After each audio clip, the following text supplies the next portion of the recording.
The wedding dress was still white when Clara Whitmore stepped off the train at Cheyenne Station, but everything else about her world had turned to ash.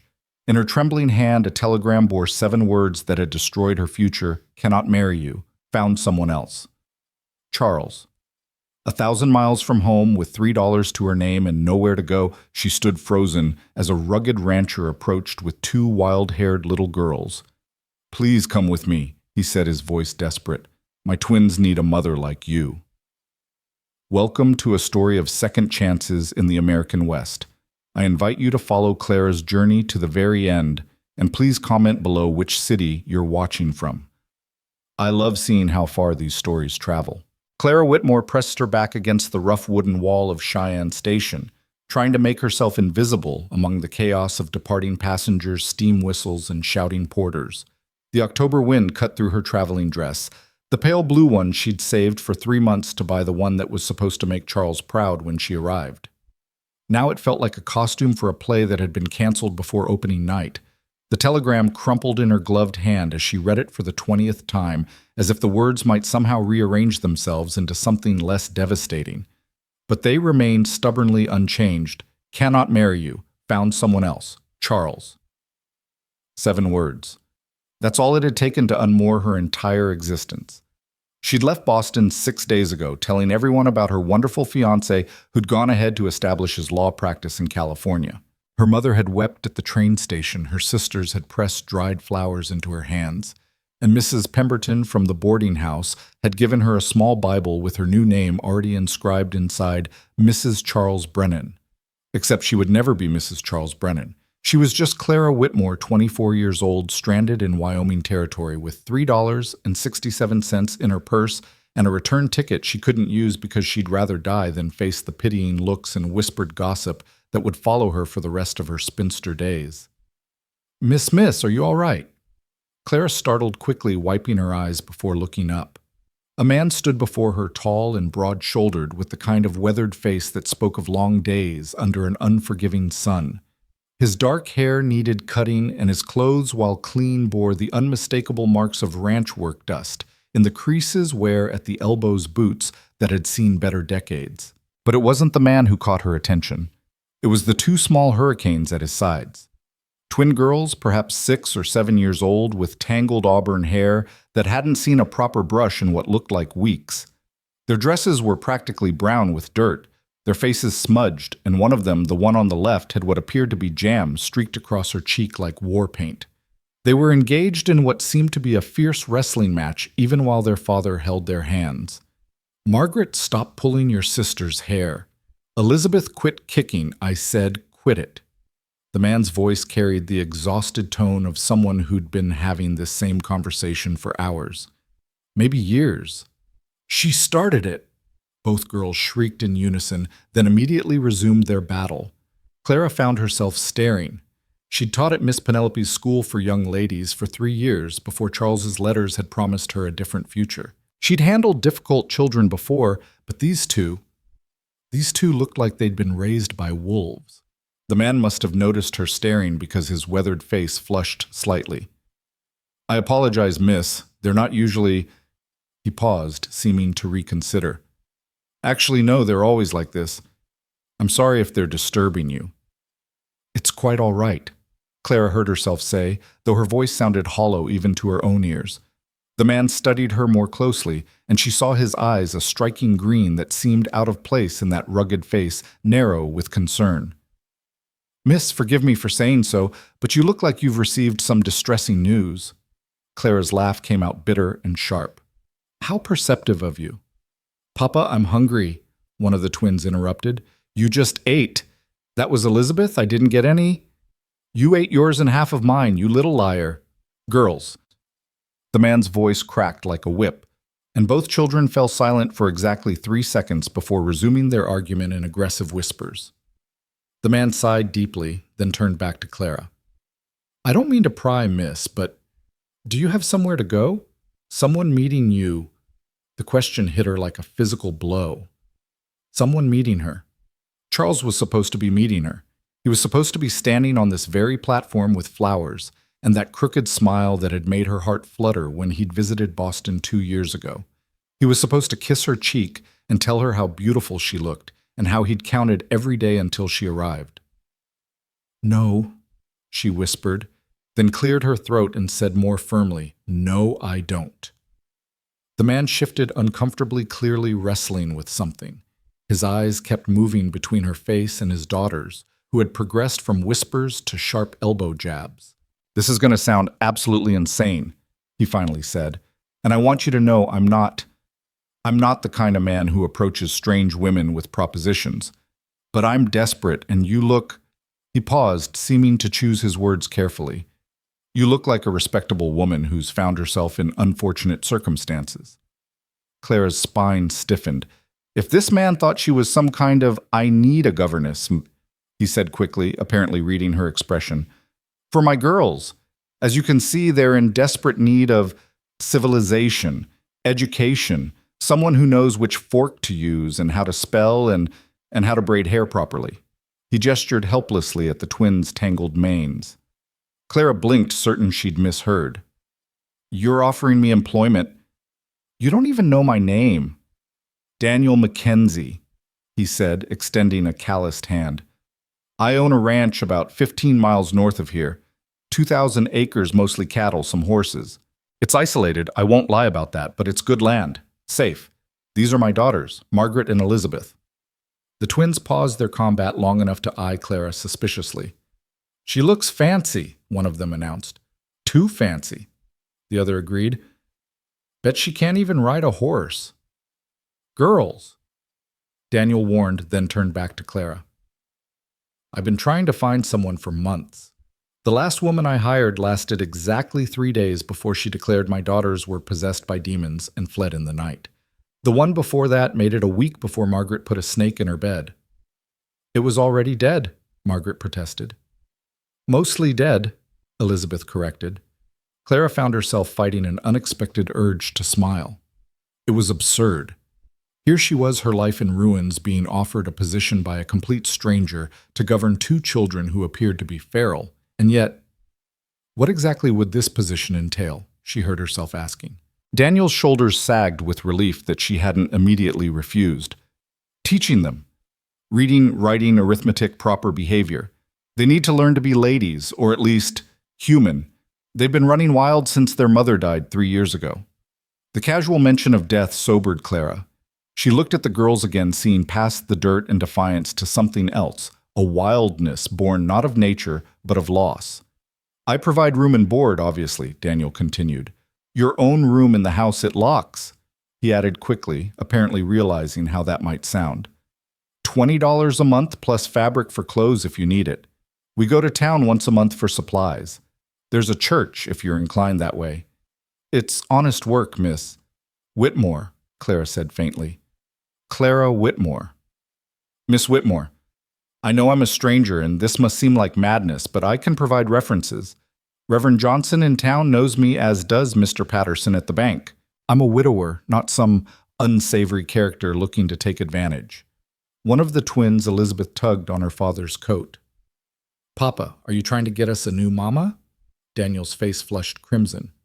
"No, Elizabeth, I'm trying to get you a teacher." "Good," Margaret declared. "We don't want a new mama. Mamas die." The blunt statement hung in the air like a challenge. Clara saw Daniel wince, saw him open his mouth to scold or correct, but she spoke first. "You're absolutely right," she said, addressing Margaret directly. "Mothers do die. So do fathers. So does everyone eventually. That's why we shouldn't waste time putting snakes in people's beds, mostly dead or otherwise." Both girls stared at her mouths slightly open. "How did you know it was me who put the snake?" Margaret demanded. "Because you're the one who specified it was mostly dead, which means you examined it closely enough to determine its state. Your sister would have just said dead." Elizabeth pointed at her twin triumphantly. "See, I told you it was stupid to check if it was breathing." Daniel made a sound that might have been a laugh quickly converted into a cough. "Miss Whitmore, I realize this is highly irregular, but would you consider it, at least for a trial period? 2 weeks, perhaps. If you find it unsuitable, I'll pay your fare to wherever you wish to go." Clara looked down at the crumpled telegram still clutched in her hand. Charles hadn't even had the courage to tell her in person. He'd waited until she was already on her way, until it was too late to turn back with dignity. He'd let her travel across the country in her wedding dress, dreaming of a future that had already evaporated. She looked up at Daniel Mackenzie, a complete stranger, offering her a chance to disappear, to become someone other than the jilted bride, the subject of gossip and pity. His daughters needed help, that was obvious. But maybe, just maybe, she needed them too. Needed to be needed. Needed a reason to get up tomorrow that wasn't just spite and stubborn pride. "I have conditions," she said. Daniel blinked clearly, not expecting negotiations. "Of course. First, I'm to be treated as an employee, not a servant.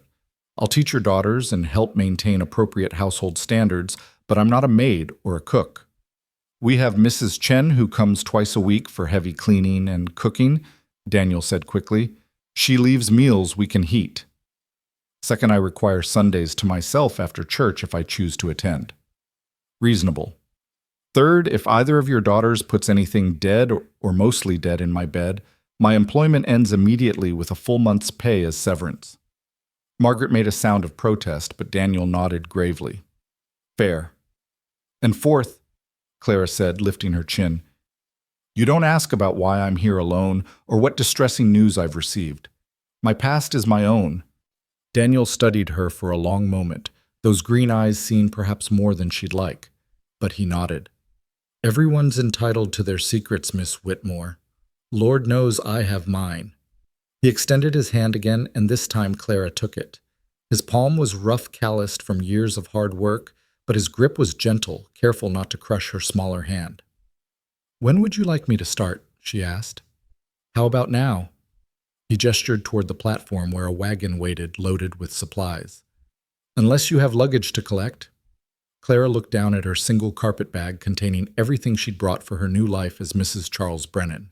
2 dresses, undergarments, her mother's pearl necklace, a photograph of her family, and the book of poetry Charles had given her with an inscription she now wished she could burn out. "This is everything," she said. Daniel didn't comment on the meager belongings, just picked up her bag before she could protest. "Girls, this is Miss Whitmore. She's going to be your new governess." "What happened to the last one?" Elizabeth asked suspiciously. "You happened to the last one," Daniel said dryly. "Now both of you will be on your best behavior, or so help me, I'll cancel Christmas." "You can't cancel Christmas," Margaret gasped. "Watch me." As they walked toward the wagon, Clara caught a glimpse of herself in the station window, pale red-eyed. Her careful morning coiffure now wind-blown and disheveled. She looked like a woman running from something which she supposed she was. But maybe, just maybe, she was also running toward something. The wagon was practical, rather than elegant, built for hauling supplies across rough territory. Daniel helped her up onto the bench with surprising gentlemanly grace, his hand lingering just a moment to ensure she was steady. The twins clambered into the back among the supplies, immediately beginning to argue over who got to sit on the flour sacks. "It's about 3 hours to the ranch," Daniel said, settling himself beside her and taking up the reins. "The road's rough in places. If you need to stop for any reason, just say so." Clara nodded, clutching her carpet bag in her lap. As the wagon lurched into motion, she turned for one last look at the train station. Somewhere down those tracks was California, where Charles was probably preparing for his wedding to someone else. Someone prettier, perhaps. Someone richer. Someone better. "Second thoughts?" Daniel asked quietly. "No," Clara said, turning her face toward the open prairie that stretched endlessly before them. "No second thoughts." They rode in silence for a while, the only sounds the creak of wagon wheels, the steady clop of horses' hooves, and the twins' occasional squabbles in the back. The landscape was unlike anything Clara had ever seen, vast and empty, and somehow both beautiful and terrifying. The sky seemed impossibly huge, unmarred by buildings or trees, just endless blue, stretching to horizons she couldn't even imagine. "It's overwhelming at first," Daniel said, apparently noticing her wide-eyed stare. "The space. Coming from back east, I imagine it's quite a shock." "Boston," Clara admitted. "I've lived there all my life." "What made you leave?" He immediately grimaced. "Sorry, you said not to ask." "It's all right. I left for what I thought was love." The words came out more bitter than she intended. "I was wrong." Daniel made a noncommittal sound that somehow managed to convey understanding without pity. The territory is full of people who came here for one thing and found another. Not all of them find something better, but some do. And you... what did you come here for? Freedom, he said simply. A place to build something that was mine. Met Mary, my wife, in Denver. She was working in her father's store, had a smile that could light up a room, and a laugh that made you want to be clever just to hear it again. The obvious love in his voice when he spoke of his dead wife made Clara's chest ache. Charles had never spoken of her that way, she realized. His letters had been full of plans and prospects, but never that sort of gentle reverence. How did she die? Clara asked, then immediately regretted it. I'm sorry that's not... Fever, Daniel said quietly. Came on fast. Doc said there was nothing to be done. The girls were only 4. He glanced back at his daughters, who had temporarily ceased hostilities to share what appeared to be a packet of crackers. They don't really remember her, which is both a blessing and a curse. Papa Miss Whitmore needs to know about Buttercup, Elizabeth suddenly announced. Daniel sighed. Buttercup is our milk cow. She's temperamental. She's evil, Margaret corrected. She tried to kill the last governess. She did not try to kill anyone. She's just particular about who she likes. And she don't like nobody except Papa, Elizabeth added. Doesn't like anybody, Clara corrected automatically. Both girls stared at her.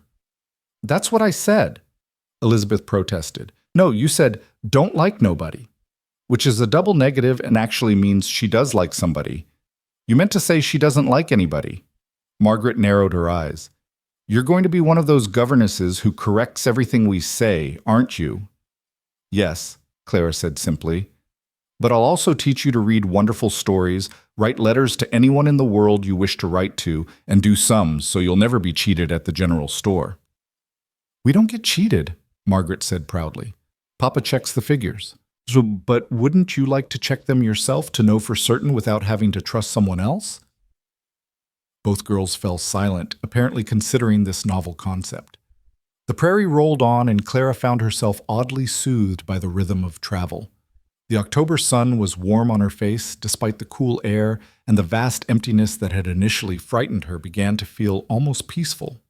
No one here knew about Charles or the wedding that wouldn't happen or the humiliation she'd left behind. She was just Miss Whitmore governess embarking on an entirely unexpected adventure. That's our land up ahead, Daniel said, pointing to a distant line of fence posts. Everything from here to those hills in the distance. Clara couldn't fathom owning so much space.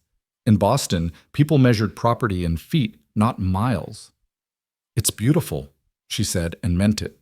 The grass rippled like a golden ocean in the wind, and she could see cattle dotting the landscape like scattered punctuation marks. It's hard land, Daniel warned. Winters are brutal. Summers can be worse. The nearest neighbor is 8 miles away, and town's a half-day journey. It's not an easy life. I wasn't looking for easy, Clara said. Easy was supposed to be California. He gave her a sidelong glance. You're not what I expected when I put that advertisement in the papers 3 months ago. What did you expect? Someone older, sterner, maybe with a wart on her nose and a voice like a rusty gate. Despite everything, Clara found herself smiling. Sorry to disappoint. Oh, I'm not disappointed, just surprised. You look like you should be attending tea parties and discussing poetry, not heading to a ranch to wrestle education into 2 wild heathens. I like poetry, Margaret piped up from the back. The kind that rhymes. Oh, all poetry doesn't have to rhyme, Clara said. Then what makes it poetry? It was a fair question. The way it makes you feel. Poetry is about capturing emotions and moments in words, arranged just so, like pressing flowers to preserve them but with language instead of paper.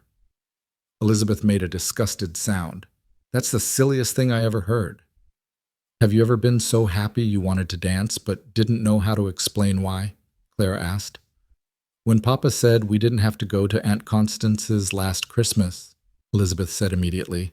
Or so sad you felt like there was a stone in your chest. Both girls nodded solemnly. Poetry is someone trying to explain those feelings in a way that makes other people understand exactly what that happiness or that stone feels like. It's sharing the uncommunicable. Margaret was quiet for a moment. Could you teach us the pretty kind? Not the kind that makes you feel like there's stones in your chest. I could do that, Clara agreed. The house came into view as they crested a small rise, and Clara's first thought was that it looked lonely. It was a two-story structure, solid and practical, with a wide porch that wrapped around two sides. The wood was weathered to a soft gray, and while everything appeared well-maintained, there were no flowers, no decorative touches, nothing to soften its utilitarian edges. Various outbuildings scattered the property: a large barn, what appeared to be a bunkhouse, several sheds, and numerous corrals. Men worked with horses in one of the corrals, and they paused to watch the wagons approach. "The hands stay in the bunkhouse," Daniel explained. "They take their meals there, too. They're good men, respectful, but if anyone gives you trouble, you come to me immediately." Clara nodded, trying not to feel intimidated by the very male environment she was entering. At Miss Penelope's, she'd been surrounded by women and girls with only the occasional father or delivery man to break the feminine atmosphere. "Papa, can we show Miss Whitmore our secret place?" Margaret asked. "No," Daniel said firmly. "Miss Whitmore needs to get settled first, and it's not secret if you announce it to everyone." The girls giggled, and Clara realized it was the first time she'd heard them sound like actual children rather than small combatants. Daniel pulled the wagon up to the front of the house, and immediately a woman emerged, Chinese older, with silver streaking through her black hair and a face that suggested she'd seen everything and was surprised by nothing. "Mrs. Chen," Daniel said with obvious relief, "this is Miss Whitmore, the new governess." Mrs. Chen's sharp eyes assessed Clara from head to toe, taking in the quality of her dress, the carpet bag, the general air of displacement. "Another one," she said, her English heavily accented but clear. "How long this one last?" "Hopefully longer than the previous attempts," Daniel said dryly. "Miss Whitmore, Mrs. Chen, comes Mondays and Thursdays. She's the only reason we haven't starved or been buried alive in dust." Mrs. Chen snorted. "You exaggerate." She fixed Clara with a penetrating stare. "You run from something or to something." The blunt question startled Clara. Both, I suppose." "Good. The ones who run to something sometimes stay." She turned to the girls. "You two help with supplies. Your father and Miss Whitmore need talk." The twins groaned, but obediently began pulling smaller packages from the wagon. Daniel helped Clara down, then grabbed her carpet bag and led her into the house. The interior was exactly what she'd expected: clean but austere functional furniture with no frivolous decorations. Everything in shades of brown and gray. It smelled of wood smoke and something savory cooking in the kitchen. "I'll show you to your room," Daniel said, leading her up a narrow staircase. "The girls' room is across the hall. Mine is at the end. There's a necessary out back, but we also have chamber pots for nighttime or bad weather."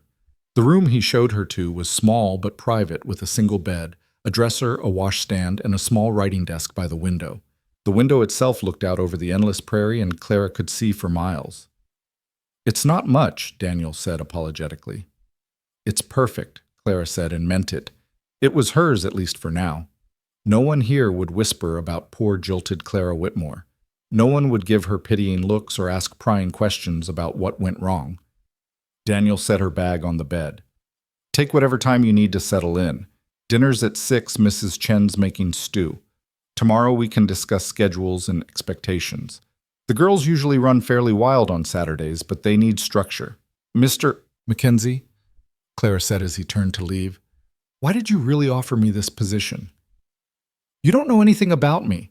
I could be a terrible person. I could be incompetent or cruel or a thief, for all you know." He paused in the doorway, considering. "You want the truth. Please." "You looked exactly how I felt the day Mary died. Lost. Like the world had suddenly stopped making sense, and everyone else was just carrying on like nothing had changed. And I remember thinking I'd have given anything for someone to throw me a rope, even if it led somewhere unexpected." He shrugged. "Besides, my girls haven't listened to a word you've said without arguing, which makes you more successful than the last 3 governesses combined." Before Clara could respond, he was gone, his boots echoing down the stairs. She sat on the edge of her bed, and looked around the sparse room. This morning she'd awakened in a hotel in Omaha, still believing she was heading toward marriage and California sunshine. Now she was on a Wyoming ranch with a widowed rancher and his two wild daughters hired to bring civilization to children who put mostly dead snakes in beds. She pulled the telegram from her pocket one more time. Charles's cowardly words stared back at her, and for a moment the humiliation and hurt threatened to overwhelm her again.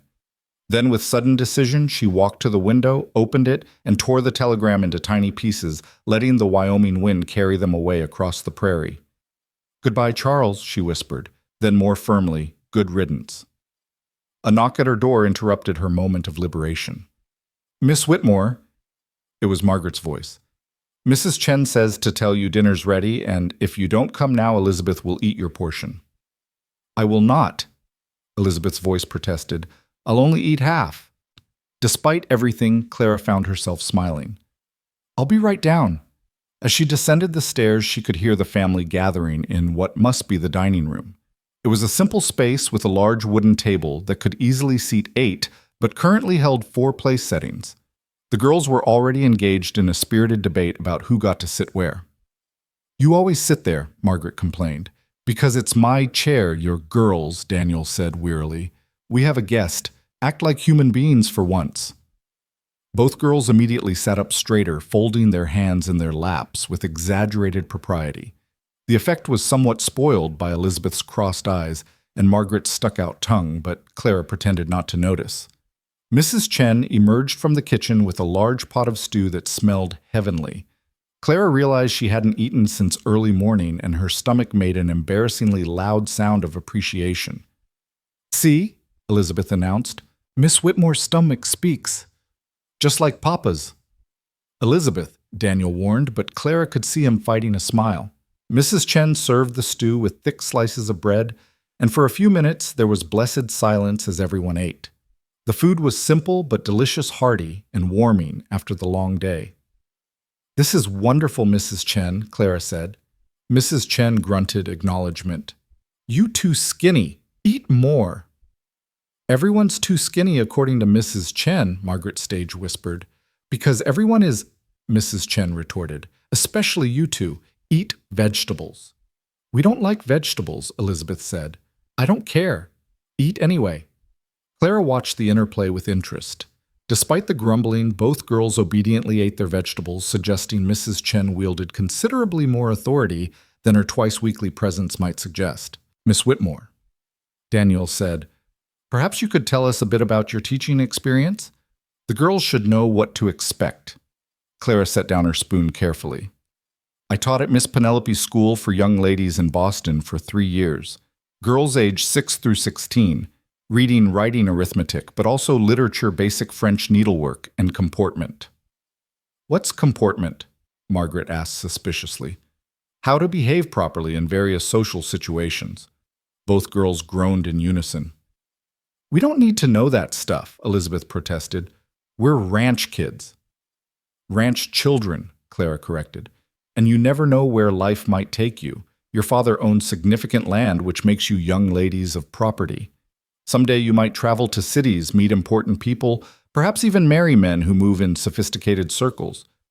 Wouldn't you like to be prepared?" Margaret scrunched her nose. "We're not getting married. Ever." "Marriage is stupid," Elizabeth agreed. Daniel choked on his water. "Girls, why do you think marriage is stupid?" Clara asked calmly. The twins exchanged glances.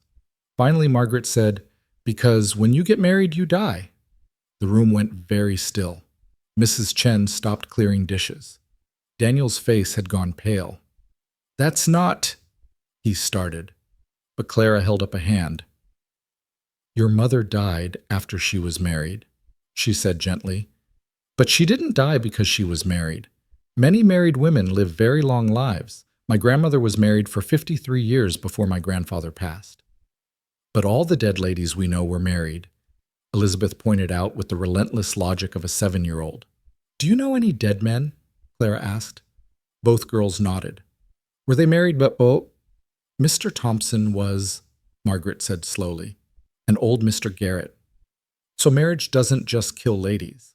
And really, it doesn't kill anyone. Death happens to everyone, eventually married or not. But Clara leaned forward conspiratorially. Would you like to know a secret? Both girls nodded eagerly. The thing that really matters isn't whether you die, because we all do, but whether you live first. Your mother lived. She fell in love, had 2 beautiful daughters, saw sunrises, and laughed at silly things, and ate good food, and probably danced badly to music only she could hear. That's what matters, the living part. Margaret's lower lip trembled. We don't remember her much. Then we'll have to make sure you remember everything else from now on, won't we? All the good parts of living, starting with finishing this excellent stew before it gets cold. Daniel cleared his throat roughly. Yes, eat up, girls. The rest of dinner passed quietly, though Clara caught Daniel looking at her several times with an unreadable expression. When the meal was finished, the girls helped clear the table without being asked a miracle, according to their father's surprised face. Bedtime, he announced. But it's still light out, Elizabeth protested. Barely. And you've had a long day. Miss Whitmore has had a longer one. Everyone needs rest. Will you tell us a story, Miss Whitmore? Margaret asked hopefully. Clara glanced at Daniel, who shrugged. If you're not too tired. I can manage one story, Clara agreed. The girls' room was chaos clothes strewn everywhere, toys mixed with books, beds unmade. Clara made a mental note to address this tomorrow, but said nothing tonight. The twins climbed into their beds, still wearing their dirty dresses. Don't you have nightgowns? Clara asked. Somewhere, Margaret said vaguely. Another thing for tomorrow's list. All right, what kind of story would you like? A true one, Elizabeth said immediately. About adventures, Margaret added. Clara thought for a moment. Have you heard about the woman who disguised herself as a man and became a doctor in the army? Both girls sat up straighter. No. So Clara told them about Dr. Mary Edwards Walker, who had fought to serve as a surgeon during the Civil War, who had been captured as a spy, and survived prison, who wore pants when everyone said she shouldn't, and became the only woman ever to receive the Medal of Honor. Is that really true? Margaret asked, eyes wide. Every word. I want to wear pants, Elizabeth declared. Me too, Margaret agreed. Papa, can we wear pants? Daniel, who had been listening from the doorway, sighed. We'll discuss it tomorrow. Now sleep. Clara rose to leave, but Margaret caught her hand. Miss Whitmore, you're not going to run away in the night, are you? The question was clearly born of experience, and Clara's heart ached for these motherless girls who'd been abandoned by so many. No, she said firmly. I promise I'll be here in the morning. Promises don't mean nothing, Elizabeth said skeptically. Anything, Clara corrected automatically. And some promises do mean something. I keep mine. She left them whispering to each other and found Daniel waiting in the hallway. Thank you, he said quietly, for what you said about their mother. I haven't known how to. They were so young when she died, and I didn't know how to talk about it. Children understand more than we give them credit for, Clara said. They just need someone to be honest with them. Is that what you needed, honesty? Clara thought about Charles's telegram, the cowardly way he'd waited until she was already traveling to tell her. Yes, honesty would have helped. They stood there for a moment, the hallway growing dim as the sun set. Finally, Daniel stepped back. Breakfast is at 6. The girls usually wake with the roosters anyway. If you need anything, just ask. Mr. Mackenzie, Clara said as he turned to go. What exactly do you expect from me? Beyond teaching the girls their letters and numbers. He paused, considering. I expect you to help them become the kind of women their mother would have been proud of. But also, I'd like them to be happy. They've forgotten how to be happy without being wild. Does that make sense? Perfect sense, Clara said. He nodded and disappeared into his room, leaving Clara to return to her own small space. She changed into her nightgown, one of the few she'd packed for her honeymoon, though she tried not to think about that, and sat at the writing desk looking out at the darkening prairie. She thought about writing to her mother, but what would she say? Dear Mother, Charles jilted me, but don't worry, I'm now governess to 2 semi-feral children on a Wyoming ranch. Please don't tell Mrs. Pemberton. Instead, she pulled out the book of poetry Charles had given her. She opened it, ready to tear out the inscription page, but stopped. Let it stay, she decided. Let it remind her that pretty words didn't always mean truth, and that sometimes the best adventures came from the worst disappointments. A howl echoed across the prairie, a coyote, she assumed, and Clara shivered. This morning she'd been a different person in a different world. Tonight she was Miss Whitmore, governess, keeper of promises, teller of bedtime stories. It wasn't the life she'd planned, but as she climbed into bed, listening to the unfamiliar sounds of the ranch settling for the night, she thought maybe, just maybe, it might be a life worth living.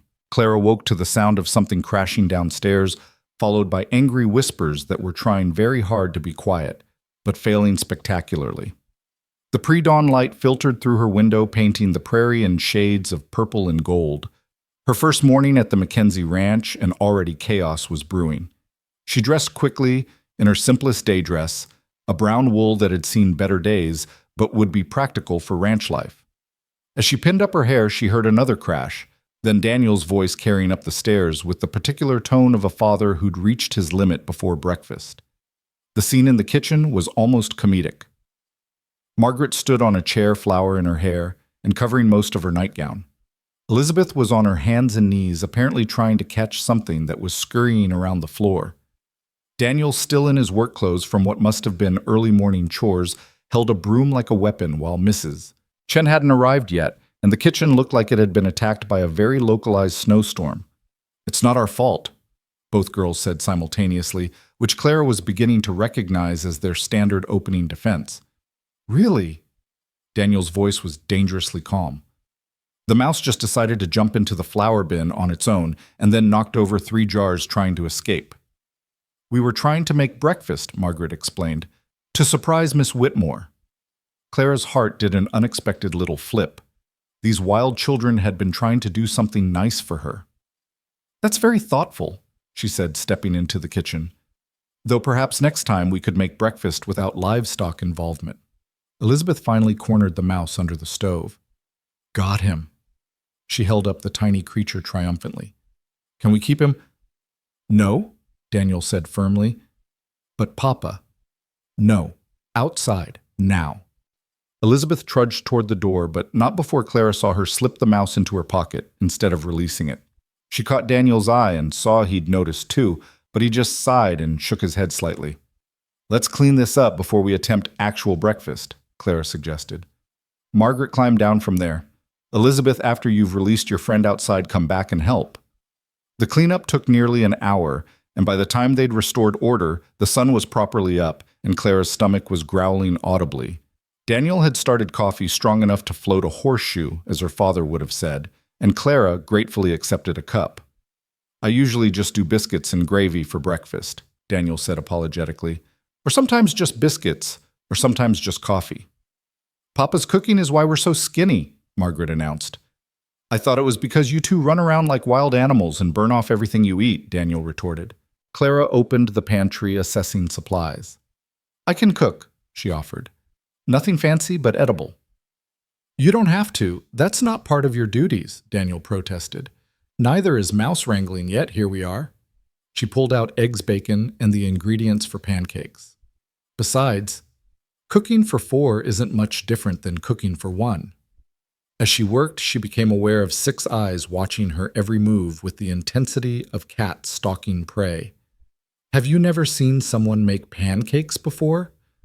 "Mama used to make them," Elizabeth said softly, "but we don't remember how." Clara's hands stilled for a moment. "Would you like to learn?"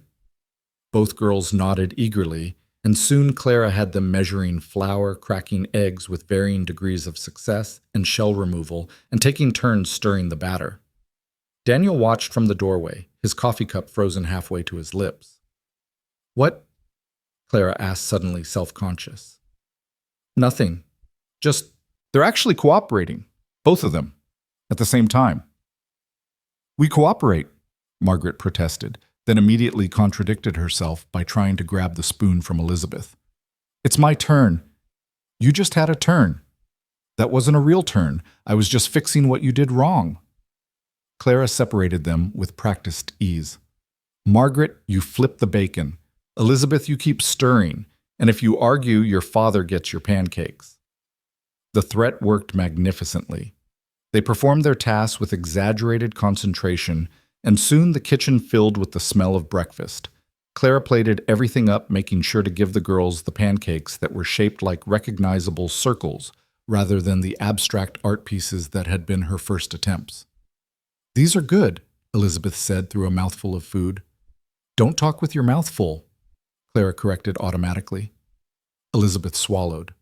"These are good," she repeated, then immediately took another huge bite. Daniel was quietly demolishing his own stack, and Clara felt an unexpected warmth at the sight of the three of them enjoying something she'd made. It was such a simple thing, but it felt like a small victory. "After breakfast, we'll start lessons," Clara announced. Both girls groaned. "Do we have to?" Margaret whined. "Yes, but we'll make it interesting. Have you ever read about pirates?" Elizabeth perked up. "Pirates like with ships and treasure." "Exactly. We'll read about female pirates who commanded their own ships and fought against navies." "There were lady pirates." Margaret's eyes went wide. "Oh, yes. Anne Bonny and Mary Read were some of the most feared pirates in the Caribbean." Daniel raised an eyebrow. "That's what you're teaching them." "History," Clara said innocently. "Important historical figures and their impact on maritime commerce." He snorted into his coffee. "Maritime commerce. Right." After breakfast, Clara ushered the girls upstairs to get dressed, which led to the discovery that their wardrobe consisted mainly of clothes that were either too small, too torn, or too dirty to be considered acceptable. "When did you last have new dresses?" Clara asked, holding up something that might have once been blue but was now an indeterminate gray.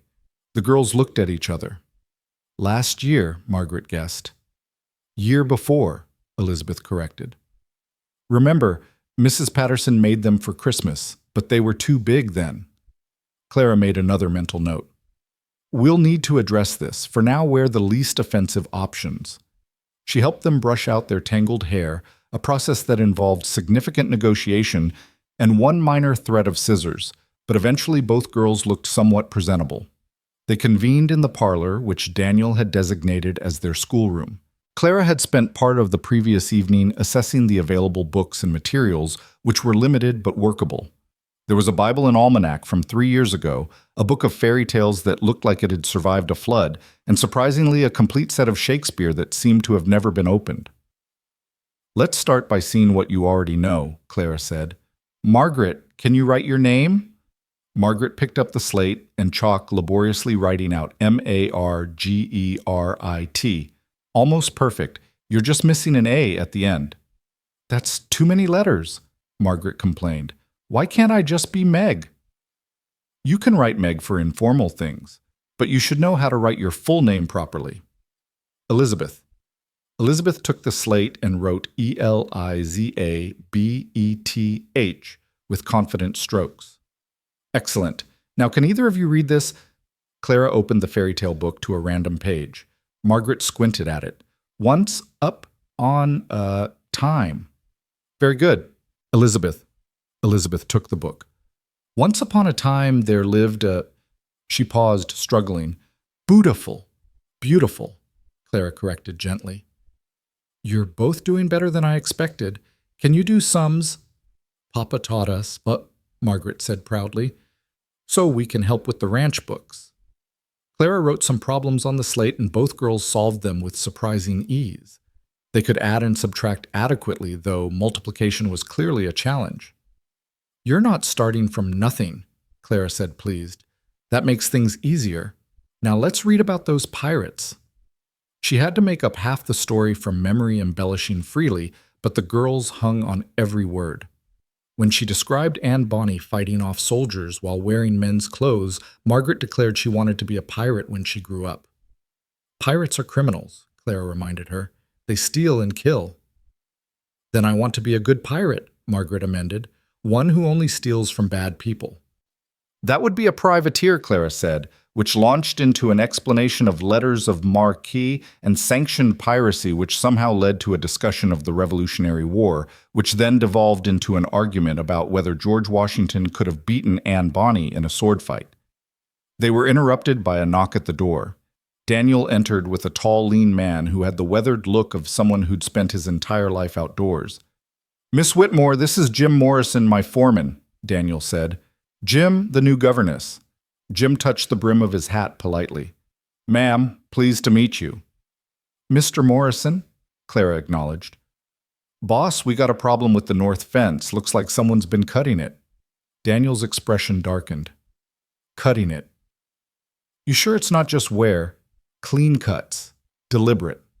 Daniel glanced at Clara and the girls. "I need to go check this out. Will you be all right here?" "Of course," Clara said. "Girls, behave for Miss Whitmore. I mean it." After he left, Clara noticed both girls exchanging worried looks. "What's wrong?" "It's Mr. Harrison," Margaret said quietly. "He wants Papa's land." "He's mean," Elizabeth added. "He said Papa better sell or else." Clara felt a chill. "When did he say this?" "At the church social last month. Papa told him to go to—" Margaret caught herself. "To go away." This was concerning, but Clara tried not to show her worry. "Your father will handle it. Now let's continue with our lessons." But concentration was difficult after that. The girls kept glancing toward the window, watching for their father's return. Clara decided to shift tactics. "Let's take a walk," she suggested. "You can show me around the ranch and we'll have a nature lesson." The girls immediately brightened. They led her outside past the barn where several ranch hands were working. The men all touched their hats respectfully, though Clara caught a few curious stares. She supposed a governess was an unusual sight on a working ranch. "That's where Buttercup lives," Elizabeth said, pointing to a small paddock where a cow stood looking decidedly unfriendly. "Don't go near her." "She looks peaceful enough," Clara observed. "That's what the last governess said," Margaret replied ominously. They showed her the chicken coop where Clara was immediately attacked by a rooster that apparently held grudges against all of humanity. The girls thought her undignified retreat was hilarious. "His name is Lucifer," Elizabeth informed her between giggles. "Fitting," Clara muttered, checking her skirts for damage.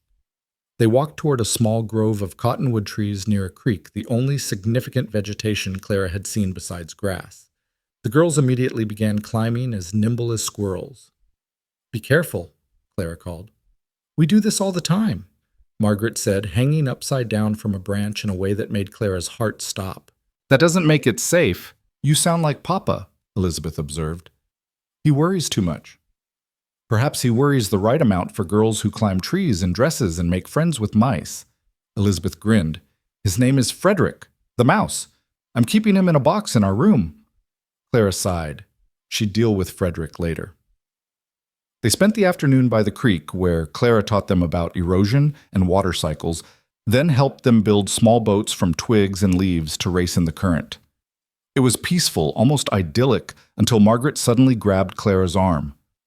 "Someone's coming," she whispered. 3 riders approached along the creek bed. Clara instinctively pulled both girls closer to her. The men were well-dressed, too well-dressed for ordinary ranch hands, and something about their manner made her nervous.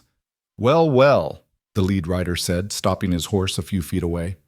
"You must be the new governess we heard about in town." Clara lifted her chin. "I am, and you are Tom Harrison." He smiled, but it didn't reach his eyes. "I own the spread next to Mackenzie's place. These are my associates." The way he said associates made Clara think of Charles's letters about claim jumpers and land grabbers in California. These men had that same predatory air. "Pleased to meet you," Clara said coolly. "The girls and I were just heading back to the house." "No need to run off on our account," Harrison said. "I was hoping to find Mackenzie anyway. Got a business proposition for him." "He's already said no," Margaret burst out. "He's not selling, not ever." Harrison's false smile tightened. "Little girls should be seen and not heard." "And grown men should mind their own business," Elizabeth added fiercely. "Elizabeth's—" Clara scolded, though privately she agreed with the sentiment. Harrison laughed, though it wasn't a pleasant sound.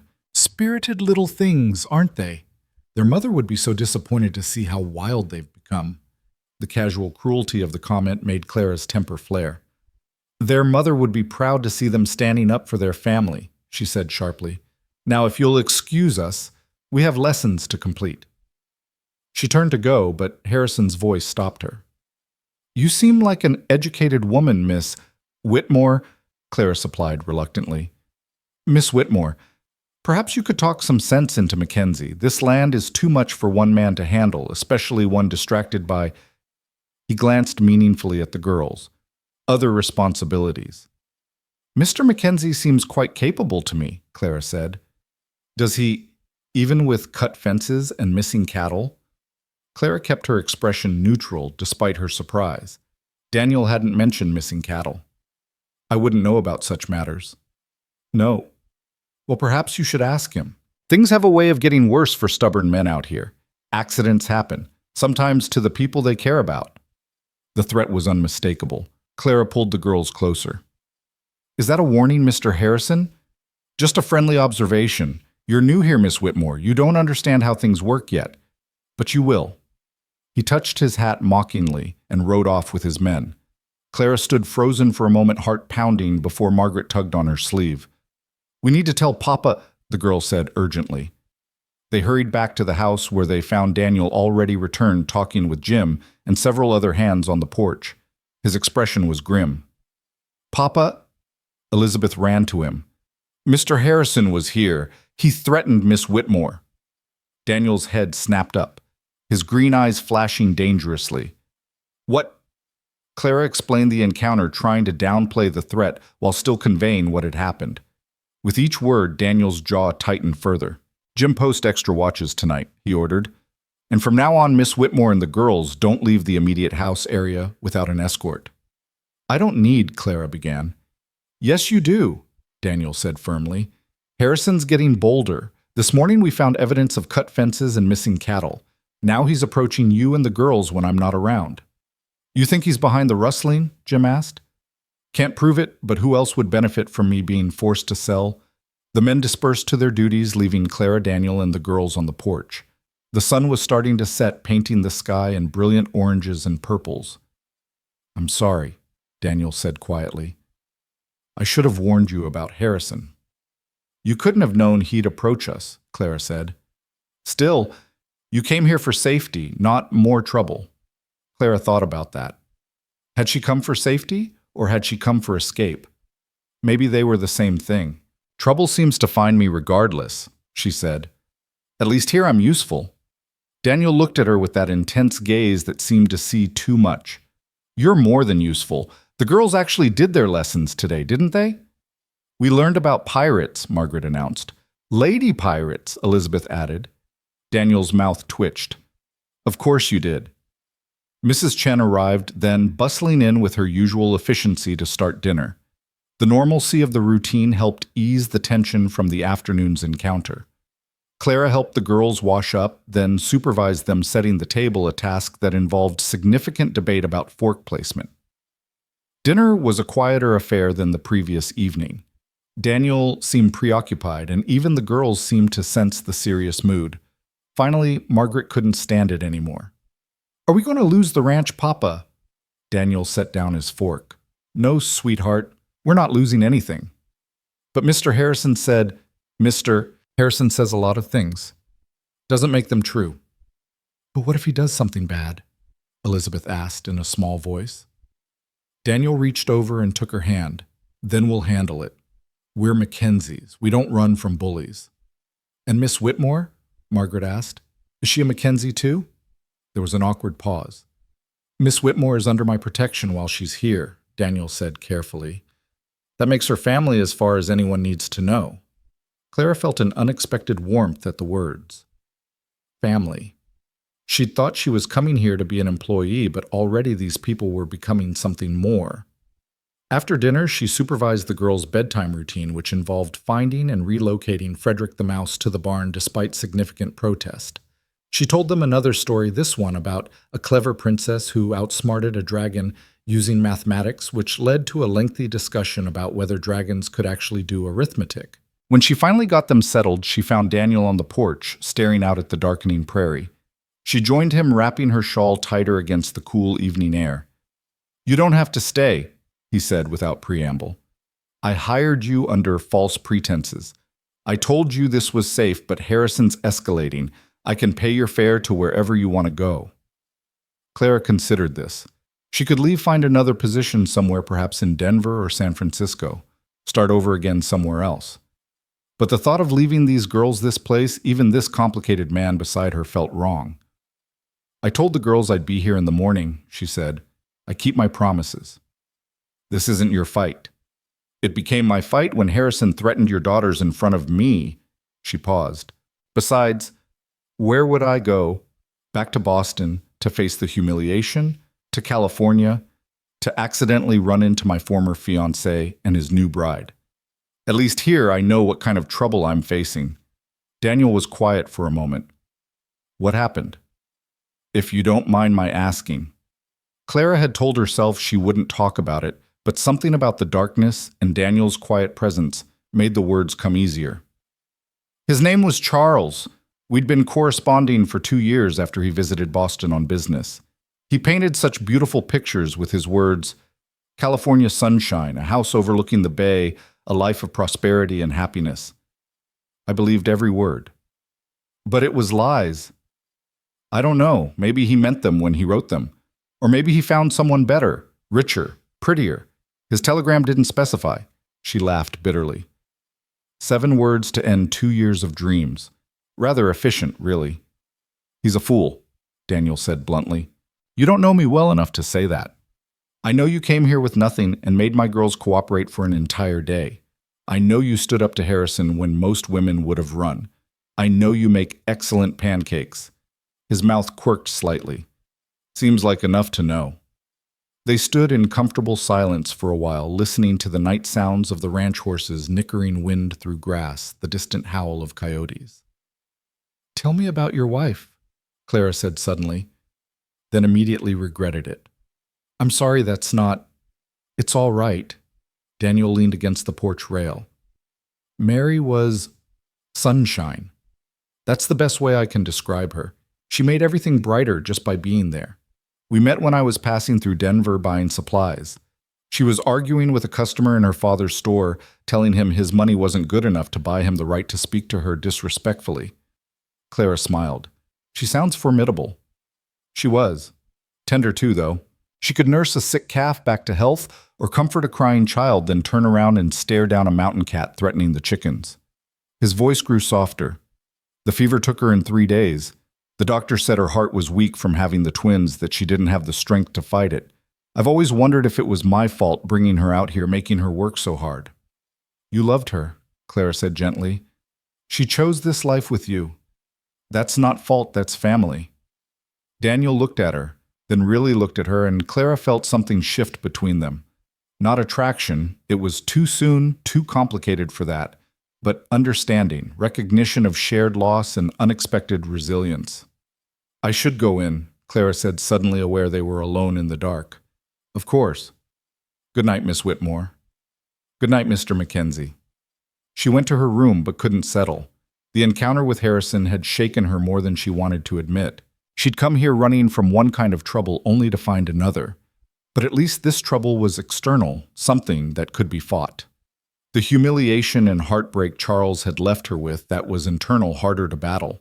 She heard footsteps in the hallway and recognized Daniel's heavy tread checking on his daughters, as he apparently did every night. There was a soft creak as he opened their door, a murmured exchange she couldn't make out. Then quiet again. Clara moved to her window, looking out at the vast darkness of the prairie. Somewhere out there, Harrison was planning his next move. Somewhere further, Charles was living his new life with his new love, never giving a thought to the woman he'd abandoned at a train station. But here in this house, 2 little girls were sleeping peacefully because she'd kept her promise to be there. A good man was standing watch over his family and had included her in that protection. It wasn't the life she'd planned, but increasingly, Clara was beginning to think the life she'd planned had been built on sand anyway. A sound from the girls' room caught her attention. Not distress, just one of them talking in their sleep. Clara smiled despite everything. Tomorrow she'd have to convince them that arithmetic was just as exciting as piracy. Tomorrow she'd have to watch for Harrison's next move. Tomorrow she'd have to continue building this strange new life piece by careful piece. But tonight, for the first time since receiving that telegram, Clara Whitmore felt something that wasn't hurt or humiliation or fear. She felt useful. She felt needed. She felt unexpectedly like she might be exactly where she was supposed to be. The next morning brought new challenges. Clara woke to find Elizabeth at her door, tears streaming down her face. "Frederick's gone," she wailed. "Someone let him out of his box." Clara suspected Frederick had let himself out, but she dutifully helped search the barn, eventually locating the mouse establishing residence in a grain sack. The reunion was touching, if somewhat ridiculous. "You need to build him a better house," Clara suggested. "One he can't escape from, but that has air and space to move." This led to an impromptu engineering lesson with both girls designing elaborate mouse palaces that would have housed a dozen rodents comfortably. Daniel found them in the barn with wood scraps and wire mesh, constructing what looked like a miniature mansion. "Do I want to know?" he asked. "Architecture lessons," Clara said with a straight face. "Of course they are." But he helped them build it anyway, showing them how to properly join corners and secure the mesh. It was the first time Clara had seen him truly relax since Harrison's visit, and the girls blossomed under his attention. "Papa never has time to build things with us," Margaret confided to Clara later. "He's always working." "He's working for you," Clara reminded her. "Everything he does is to keep this ranch running so you'll have a home." "I know," Margaret said quietly, "but sometimes I wish we were poor so he could play with us more." The innocent comment stayed with Clara through the rest of the day. She thought about it during lessons when the girls struggled through reading but excelled at practical mathematics. She thought about it during lunch when Daniel grabbed a quick meal standing up before heading back out to deal with fence repairs. She thought about it during the afternoon when she taught the girls to sew, a skill they desperately needed given the state of their clothes, and they complained that their fingers weren't meant for such delicate work. "Your mother did needlework," Daniel said, surprising them all by appearing in the doorway. "She embroidered those pillowcases in my room. Tiny perfect stitches, even though her hands were rough from ranch work." It was the first time he'd voluntarily mentioned Mary in front of the girls, and they absorbed this information like sponges absorbing water. "Could she teach us?" Elizabeth asked, then immediately looked stricken. "I mean, if she was here." "She would have loved to," Daniel said gently. "She wanted to teach you so many things, but Miss Whitmore's doing a fine job in her place." Clara felt the weight of that comparison, but also the compliment within it. "Your father's right. Your mother would be proud to see you trying so hard." "Even though I just stabbed myself with the needle?" Margaret asked, sucking on her finger. "Especially then. Bravery isn't not getting hurt. It's continuing even when you do." That evening, as had quickly become routine, Clara supervised dinner and bedtime while Daniel caught up on ranch business. She was tucking the girls in when Margaret asked an unexpected question. "Miss Whitmore, are you going to marry Papa?" Clara nearly dropped the book she'd been about to read from. "What? No, I'm your governess, not, why would you think that?" "Because you're nice to him," Elizabeth said matter-of-factly, "and he looks at you when you're not looking." "He does not," Clara protested, feeling her cheeks heat. "He does," both girls said in unison. "Well, regardless, I'm here to teach you not to marry anyone. I'm never getting married." "Because of the man who sent the telegram?" Margaret asked shrewdly. Clara stared at them. "How do you know about that?" "We heard you talking to Papa last night," Elizabeth admitted without shame. "Our window was open." "Eavesdropping is extremely rude," Clara scolded. "But informative," Margaret countered. Despite herself, Clara laughed. "You two are incorrigible." "What's incorrigible mean?" "It means impossible to correct or reform." "Oh, then yes, we are that." Clara read them a chapter from the fairy tale book, editing heavily to remove the more gruesome parts, then left them whispering together in the dark. She suspected they were plotting something but was too tired to investigate. She found Daniel once again on the porch, this time cleaning a rifle. The sight made her stomach clench. "Expecting trouble?" she asked. "Always best to be prepared." He glanced up at her. "The girl's giving you problems. They asked if I was going to marry you." Daniel's hand slipped, nearly dropping the rifle. "They what?" "Apparently you look at me when I'm not looking." Even in the dim light, she could see his face redden. That's not... I apologize if I've made you uncomfortable." "You haven't," Clara said, surprising herself with the admission. I just wanted you to know what your daughters are thinking. They're always thinking something, Daniel muttered. Usually trouble. Clara sat in the other chair, maintaining a proper distance. They also told me they wish you had more time to spend with them. Daniel's hand stilled on the rifle. I know, but if I don't keep this ranch running, they won't have a home. It's a devil's bargain work constantly to provide for them, but never have time to be with them. Maybe that's why they're so wild, Clara suggested gently. They're trying to get your attention. They have my attention, just not my time. Children don't always understand the difference. Daniel set the rifle aside and rubbed his face. Mary was better at balancing it all. She could do the ranch books while teaching them songs, mend clothes while telling stories. I don't have that gift. You have other gifts, Clara said. You just showed them how to build things today. That meant more to them than you know. They sat quietly for a moment before Daniel spoke again. Harrison came by the east pasture today, made another offer. And I told him what he could do with his offer, in detail. Clara suppressed a smile. I imagine that went over well. About as well as you'd expect. He made some threats, nothing specific enough to take to the sheriff, but clear enough. Are you worried? Daniel looked out at the dark prairie. Yes. Not for me, but for them. For you now, too. I've put you in danger just by having you here. I told you yesterday I'm staying. We've already established I have nowhere else to go. That's not... Daniel started, then stopped. That's not the only reason I hope you'll stay.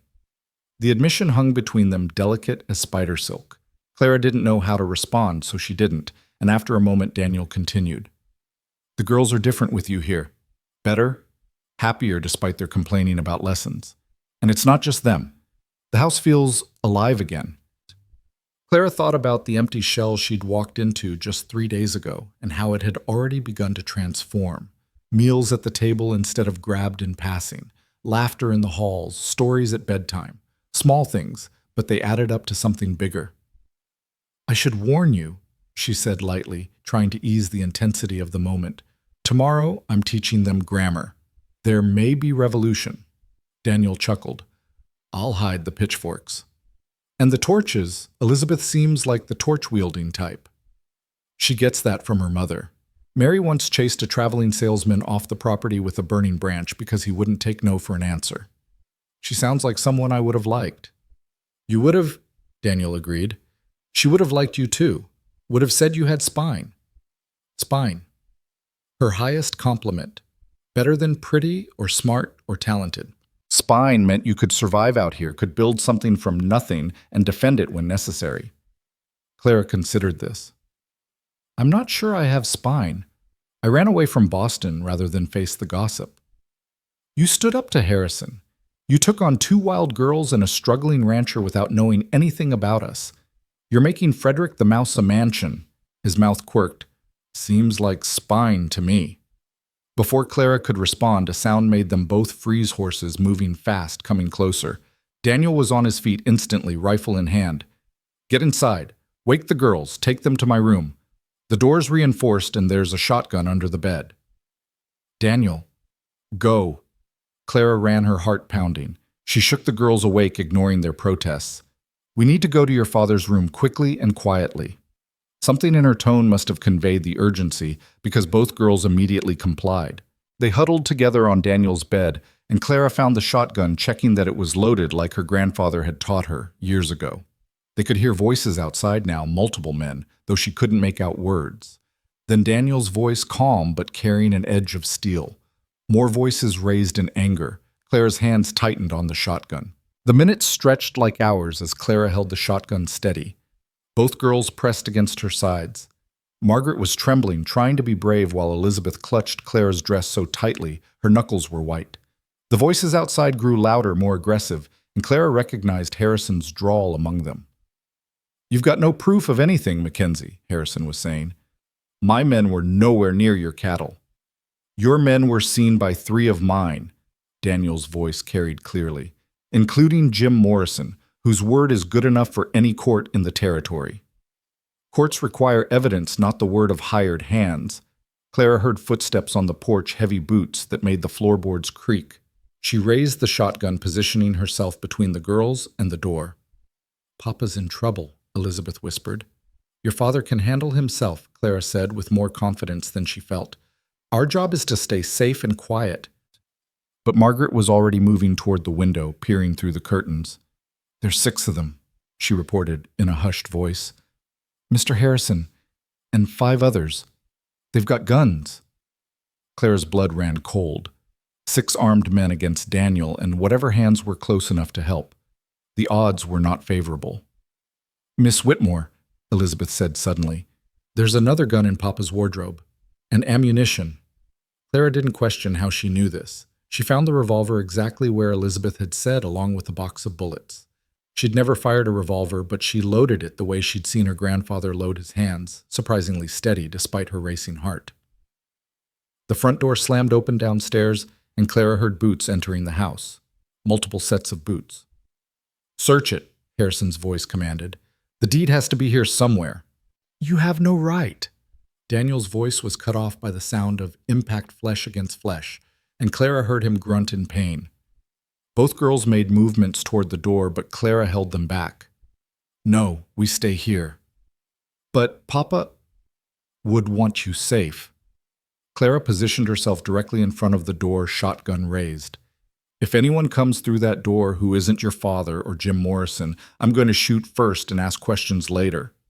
Footsteps on the stairs now getting closer. Clara's finger found the trigger, the doorknob turned, and Clara's world narrowed to that slowly rotating brass knob. "Boss's room is locked," a voice said from the other side. "Break it down," Harrison ordered. Clara took a deep breath. "I would think very carefully about that decision, Mr. Harrison," she called out, surprised by how steady her voice sounded. "I have a shotgun aimed at this door, and I'm an excellent shot." There was a pause. Then Harrison's laugh, ugly and dismissive. "The governess. How touching. You realize harboring stolen property is a crime, Miss Whitmore. The only criminals I see are the ones breaking into a family's home in the middle of the night," Clara responded. "I believe Wyoming territory law allows for the defense of home and family against intruders. Would you like to test how good my aim is, Seek? You wouldn't dare." Clara fired one barrel of the shotgun into the ceiling, the blast deafening in the small room. Plaster rained down and both girls shrieked but stayed behind her. Through the new hole she could hear scrambling and cursing from the hallway. "The next one goes through the door at chest height," Clara announced. "I have 5 more shells and a fully loaded revolver." "How many men are you willing to lose for a deed that isn't here?" "You crazy boss," one of the men interrupted, urgently. "Riders coming, lots of them." Clara heard Harrison curse viciously. "This isn't over, Mackenzie," he shouted. "You can't watch them every minute of every day." The threat against the girls made Clara's blood boil. She yanked open the door, keeping the shotgun raised. Harrison stood at the top of the stairs, his pale eyes widening as she emerged. Behind her, she was aware of the girls peering out, but her focus was entirely on the man who'd threatened them. "You're right," she said, her voice deadly quiet. "We can't watch them every minute. But I can promise you this, if anything happens to these children, if they so much as skin a knee because of you, I will hunt you down myself. And unlike Mr. Mackenzie, I have nothing to lose. No ranch to protect, no reputation to maintain. Just 2 little girls I've grown fond of, and a very personal understanding of what men like you do to the things people love." Harrison's face had gone pale, whether from rage or fear she couldn't tell. Before he could respond, the sound of multiple horses reached them, and Jim Morrison's voice called out, "Boss, you all right in there?" "We're fine," Daniel called back, and Clara could hear him moving, apparently having freed himself from whatever restraint they'd placed on him. "Harrison was just leaving." Harrison looked between Clara and the stairs calculation in his eyes. Finally, he tipped his hat mockingly. "Ma'am, we'll be seeing you again." "I'll be ready," Clara replied. He and his men thundered down the stairs and out of the house. Clara didn't lower the shotgun until she heard their horses riding away, and even then she kept it close. Daniel appeared at the top of the stairs, his lips split, an eye already swelling, followed by Jim and 3 other ranch hands. "Papa." Both girls flew to him, and he caught them wincing slightly, but holding them tight. "I'm all right, little ones, just a disagreement between neighbors." Clara finally set the shotgun down, her hands beginning to shake as the adrenaline faded. Daniel looked at her over his daughters' heads, and something passed between them. Gratitude, respect, and something deeper she couldn't quite name. "You shot my ceiling," he observed mildly. "You can take it out of my wages," Claire replied, sinking into a chair as her legs suddenly felt unsteady. "Jim, post a watch for the rest of the night," Daniel instructed. "I want 2 men on guard at all times from now on." "Already on it, boss. The boys are mad as hornets about this." After Jim left, Daniel settled the girls back in their bed, though they insisted on dragging their mattresses into his room for the night. Clara helped arrange the impromptu dormitory, trying not to think about how naturally they'd all fallen into these roles. Daniel the protector, she the defender, the girls trusting both of them implicitly. Once the girls were settled, Daniel caught Clara's arm gently as she moved to leave. "Thank you," he said simply. "What you did was what anyone would do," Clara interrupted, uncomfortable with the intensity of his gaze. "No," he said firmly. "It wasn't. You could have hidden, could have let them search. Instead, you stood your ground. You protected my girls." "They're good girls," Clara said softly. "Wild, impossible, occasionally demonic, but good." Daniel's swollen lip twitched in what might have been a smile. "Stay," he said suddenly. "In here, I mean. Take the chair. I'll take the floor. I need to know you're all safe tonight." It was highly improper, but after what had just happened, propriety seemed like a distant concern. Clara nodded, settling into the large armchair in the corner. Daniel grabbed a blanket and pillow, making himself a pallet on the floor between the door and where his daughters slept. "Miss Whitmore." Margaret's voice came from the darkness. "Yes, you were really brave." "So were you, sweetheart. Will Mr. Harrison come back?" Clara looked at Daniel's silhouette in the darkness. "Not tonight. And if he does, we'll be ready." Sleep came fitfully broken by creaking boards that could be threat, or just the house settling by one of the girls whimpering in dreams, by Daniel getting up periodically to check the windows. Clara dozed in the chair, the revolver in her lap, and wondered how her life had taken such a dramatic turn in less than a week. Morning came gray and drizzly, matching the somber mood that had settled over the ranch. Clara woke to find a blanket draped over her that hadn't been there when she'd dozed off, and Daniel already gone. The girls were still sleeping curled together like puppies on their makeshift bed. She made her way downstairs to find Mrs. Chen already in the kitchen, her usual efficient self despite the early hour. The older woman took one look at Clara and poured her a cup of coffee strong enough to wake the dead. "Heard you shot ceiling," Mrs. Chen said conversationally. "It seemed necessary at the time." "Good. This family needs someone who shoots ceilings when necessary." Clara wasn't quite sure how to respond to that, so she just drank her coffee. Through the kitchen window, she could see Daniel talking with his men, gesturing toward various points around the property. He was organizing defenses she realized, turning the ranch into something that could be protected. "He won't back down," Mrs. Chen said, following her gaze. "Stubborn like his wife. She wouldn't back down either." "Did you know her well?" "I helped deliver the twins," Mrs. Chen said. "Stayed for 2 months after teaching her how to manage house and babies. She was good woman, strong, like you." "I'm not strong," Clara protested. "Last week I was crying at a train station because a man rejected me." "Mrs. Chen snorted. "You think strong means never crying. Strong means crying, then standing up and shooting ceiling to protect children. Strong means starting over when life breaks apart."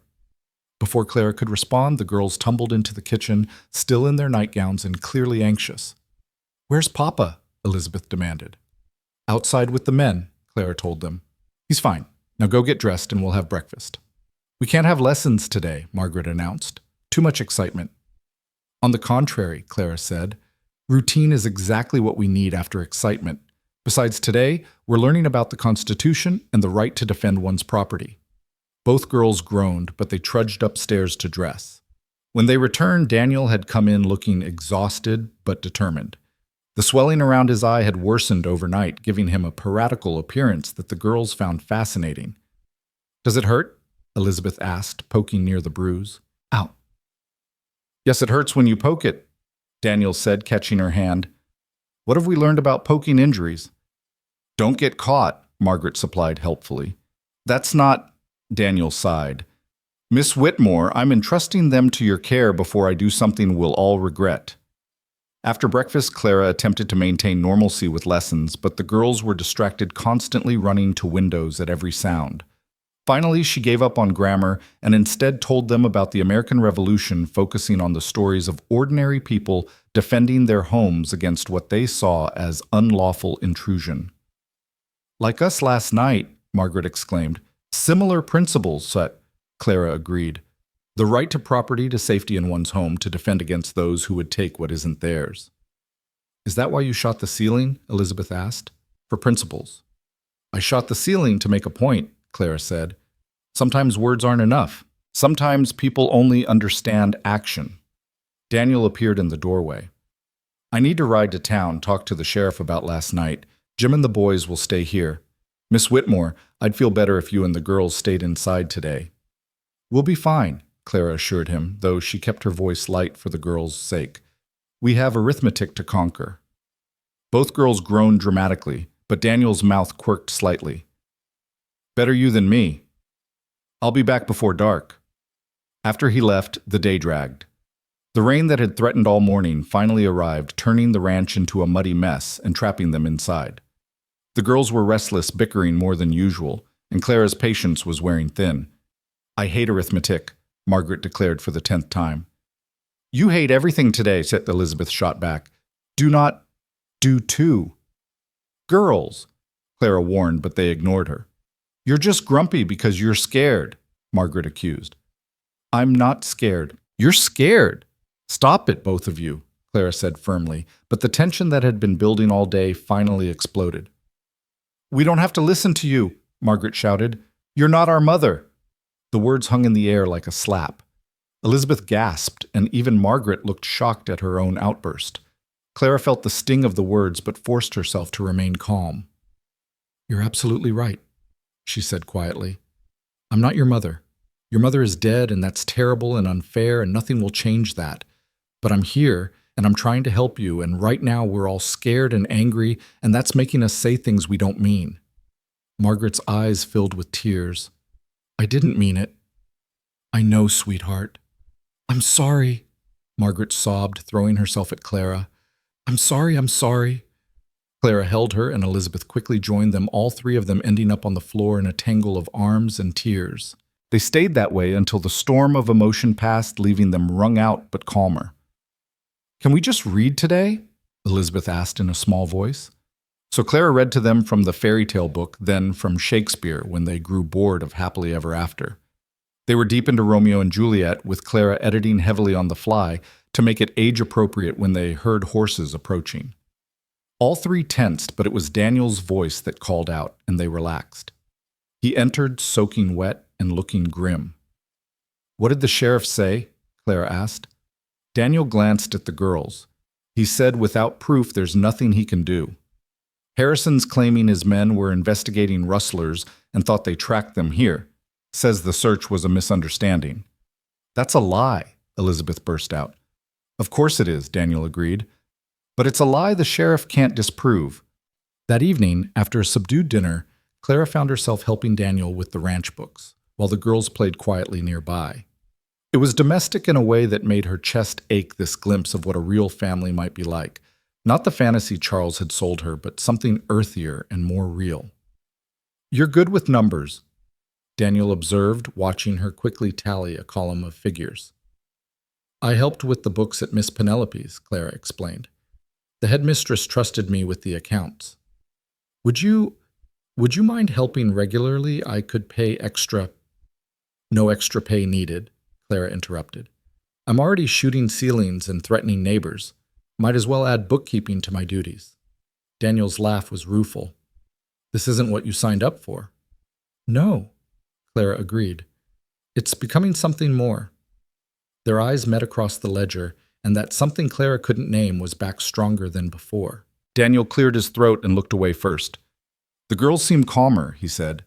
We had a difficult moment earlier, but we worked through it, Clara said, not elaborating on Margaret's outburst.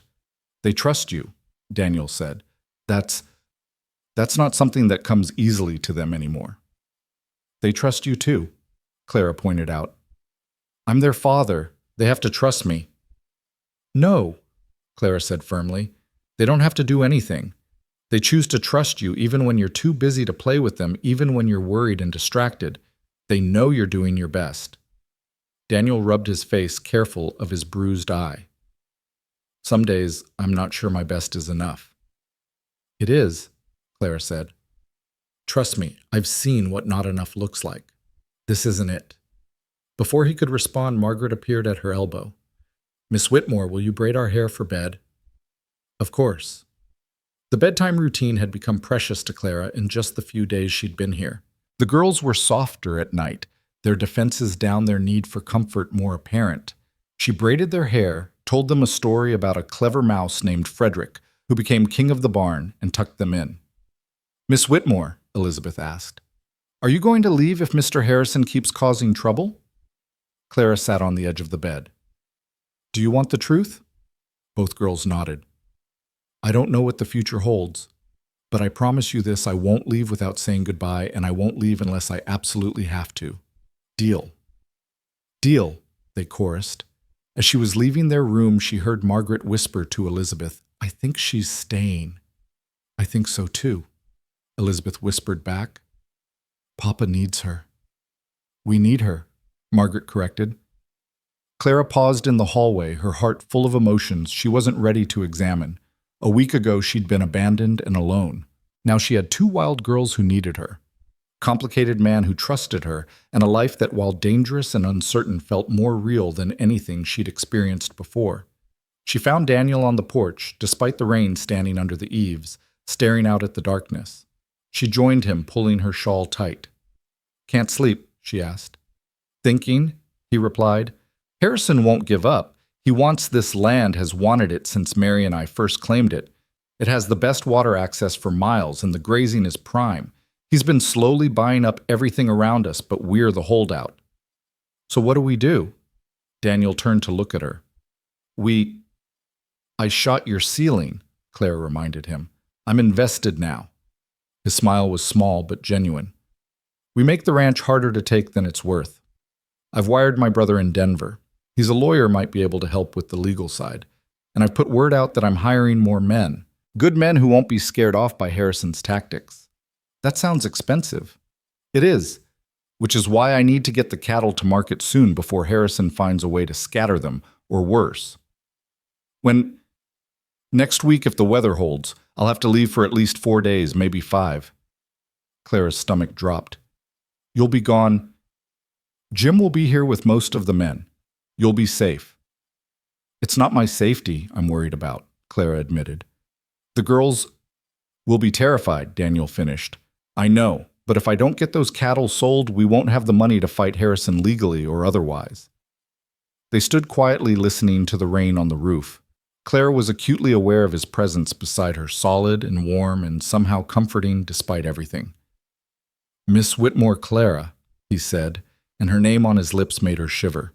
What you did last night standing up to Harrison, protecting the girls, I've never seen anything like it. You would have done the same. That's not what I mean. He turned to face her fully. You could have hidden, could have let them do whatever they wanted and stayed safe. Instead, you put yourself between my daughters and danger. Why? Clara thought about it, trying to find words for something that had been instinct. Because they're mine to protect now too, she said finally. When I took this position, they became my responsibility. My girls to teach and guard and help grow into strong women. I take that seriously. Daniel's hand moved, almost reaching for her before he caught himself. They're lucky to have you. We're all lucky to have each other, Clara corrected, even with ceiling holes and Harrison and wild mice named Frederick. Daniel laughed, the sound warming something in Clara's chest. Especially with those things. They make life interesting. Is that what we're calling it? Interesting? Better than boring, Daniel pointed out. True. I was heading for boring in California, a proper lawyer's wife with a proper house and proper tea parties. That doesn't sound like you at all. No, Clara asked, curious. What do I sound like? Daniel considered. Like someone who shoots ceilings when necessary. Someone who teaches pirates alongside arithmetic. Someone who builds mouse mansions and makes little girls feel brave when they're scared. You make me sound much more heroic than I am, Clara said, feeling her cheeks warm. I don't think so, Daniel said quietly. I think you're exactly that heroic. You just don't see it yet. The moment stretched between them full of possibility and complication. Then a cry from upstairs broke the spell, one of the girls having a nightmare. I'll go, Clara said. We'll both go? Daniel corrected. They found Margaret thrashing in her sleep, crying out wordlessly. Clara sat on the bed, stroking her hair and murmuring soothing nonsense while Daniel held her hand. Elizabeth watched from her own bed, eyes wide. She dreams about Mama sometimes, Elizabeth whispered, about the day she died. Clara's heart broke a little more. These poor motherless girls carrying such heavy grief in their small hearts. When Margaret finally calmed still asleep but peaceful Clara tucked the blankets around her. Will you stay? Elizabeth asked. Just until we fall asleep. So Clara sat in the chair between their beds while Daniel leaned against the doorframe, and she sang softly lullabies her own mother had sung, songs from a gentler world. Both girls drifted off, and when Clara finally stopped singing, she found Daniel watching her with an expression that made her breath catch. Thank you, he said simply. Always, she replied, and meant it. The next few days fell into a routine despite the underlying tension. Daniel and his men worked on fortifying the ranch while Clara kept the girls occupied with lessons and activities. They made soap one afternoon, a messy process that left everyone covered in lye and lavender, but laughing. They practiced writing letters to imaginary friends in far-off places, with Margaret writing to a pirate queen and Elizabeth to a mouse kingdom. Mrs. Chen taught them to make dumplings, a process that involved more flour on the floor than in the dough, but the results were delicious. Clara found herself treasuring these moments of normalcy, storing them up against whatever storm was coming. 3 nights before Daniel was to leave for the cattle drive, Clara woke to the smell of smoke. She shot out of bed, yanking on her wrapper, and ran to the window. Orange flames flickered in the distance. The barn was on fire. Fire! She shouted, running to wake the girls. Get up quickly! Daniel was already racing across the yard with the hands forming a bucket brigade. Clara got the girls dressed and outside, then joined the line passing buckets until her arms ached and her hands were raw. The fire was eventually contained, but not before destroying a significant portion of the barn and the hay stored for winter. As dawn broke, revealing the charred remains, Daniel stood staring at the damage with clenched fists. Harrison, he said flatly. Jim nodded grimly. Found boot prints leading to his property line. He's getting bolder. Or more desperate, Daniel said. He knows once I get the cattle to market, I'll have the funds to fight him properly. Clara approached with the girls who'd been helping Mrs. Chen prepare coffee and food for the exhausted men. What do we do now? Daniel looked at his daughters, at Clara, at his burned barn. We rebuild, and I move the cattle drive up. We leave tomorrow. Papa, no, Margaret protested. You can't leave now. I have to, sweetheart. If we're going to save the ranch, I need to sell those cattle. What if Mr. Harrison comes back? Elizabeth asked, voicing everyone's fear. Daniel knelt in front of his daughters. Miss Whitmore will be here, and Jim and the other men. You'll be safe. Promise, Margaret demanded. I promise, Daniel said, though Clara could see the worry in his eyes. That last day was tense. Daniel worked frantically to prepare for the drive while also arranging defenses for the ranch. Clara helped where she could, managing the girls and the household, while Mrs. Chen cooked enough food to last several days. That evening, their last before Daniel's departure, felt heavy with unspoken fears. The girls clung to their father through dinner, and even Clara found herself staying close as if proximity could ward off danger. After the girls were in bed, Clara found Daniel in what remained of the barn, checking supplies one last time. 4 days, he said without preamble. 5 at most. Jim has orders to evacuate everyone to town if Harrison makes a serious move. We won't run, Clara said. You will if Jim says to, Daniel said firmly. Promise me, Clara. If it comes to it, you'll take the girls and go. The use of her first name again made her heart skip. I promise to keep them safe, she said carefully. That's not the same thing. It's the best I can offer. Daniel sighed, running a hand through his hair. You're as stubborn as... He stopped. As Mary, Clara asked gently. I was going to say as the girls, but yes, as Mary too. He looked at her in the lamplight. I see why they've taken to you so strongly. You're like her in some ways, that strength, that fierce protectiveness. But you're also entirely yourself. Is that a good thing? It's a wonderful thing, Daniel said softly. He stopped again, shaking his head. I can't. Not now. Not with everything so uncertain. Clara's heart was racing, but she kept her voice steady. Then when I come back, when Harrison is dealt with, when I can offer you more than danger and uncertainty. I don't need certainty, Clara said. I had certainty with Charles, and look how that ended.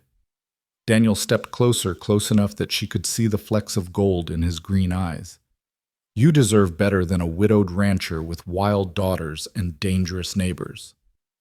Maybe, Clara said, lifting her chin, but maybe that widowed rancher is exactly what I need. Maybe those wild daughters have become essential to my happiness. Maybe danger makes life worth living. Daniel's hand came up to cup her cheek, his touch gentle despite the calluses. Clara. Papa. Elizabeth's voice carried from the house. Papa, Margaret's having another nightmare. The moment shattered. Daniel stepped back, his hand dropping. I should go, Clara said. They need you. He hesitated, then leaned forward and pressed a kiss to her forehead, soft and quick. Keep them safe, he whispered. With my life, Clara promised.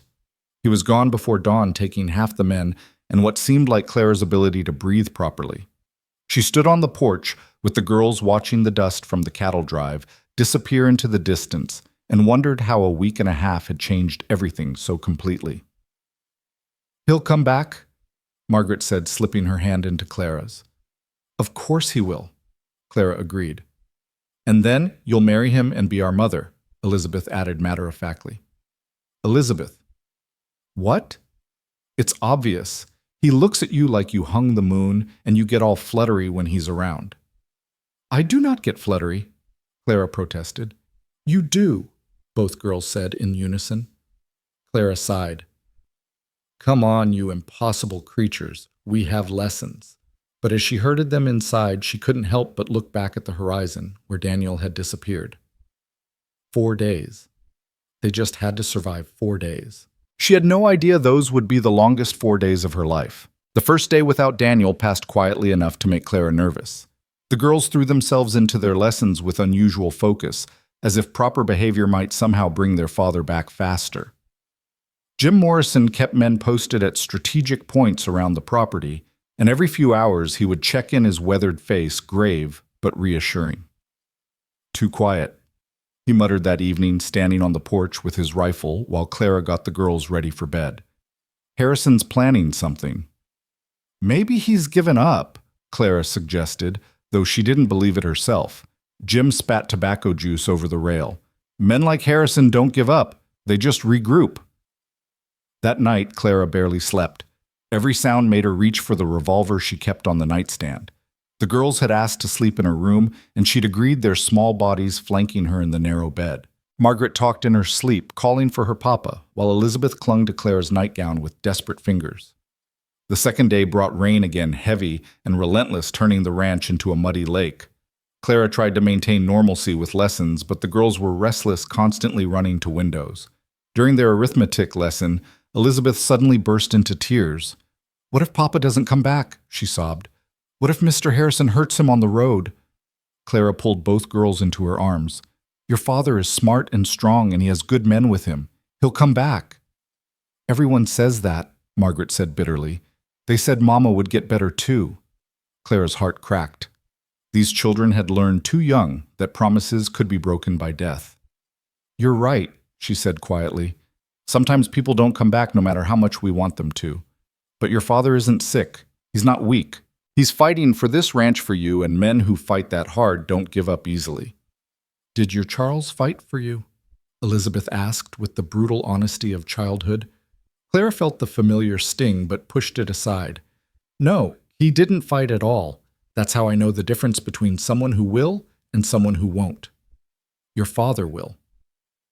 That afternoon, Mrs. Chen arrived, despite the rain bringing supplies and news from town. Harrison been spreading rumors, she said, chopping vegetables with violent precision. Says Mackenzie Ranch is failing. Says anyone who works here won't get paid. That's a lie, Claire said. Of course it's a lie.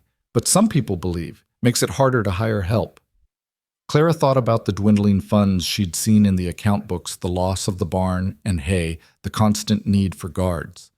Harrison might be wrong about the ranch failing now, but if this continued, he could make his lies become truth. That evening, as Clara was reading to the girls, she heard horses approaching. Many horses. Jim's shout of alarm had her grabbing the shotgun and pushing the girls behind her. "Stay here," she ordered, but both girls followed her to the window. 20 men sat on horseback in front of the house, Harrison at their head. In the dying light, Clara could see they were armed and several carried torches despite the rain. "Morrison," Harrison called. "Send out the governess. We need to talk." Jim appeared on the porch, flanked by the remaining ranch hands. "She's got nothing to say to you, Harrison."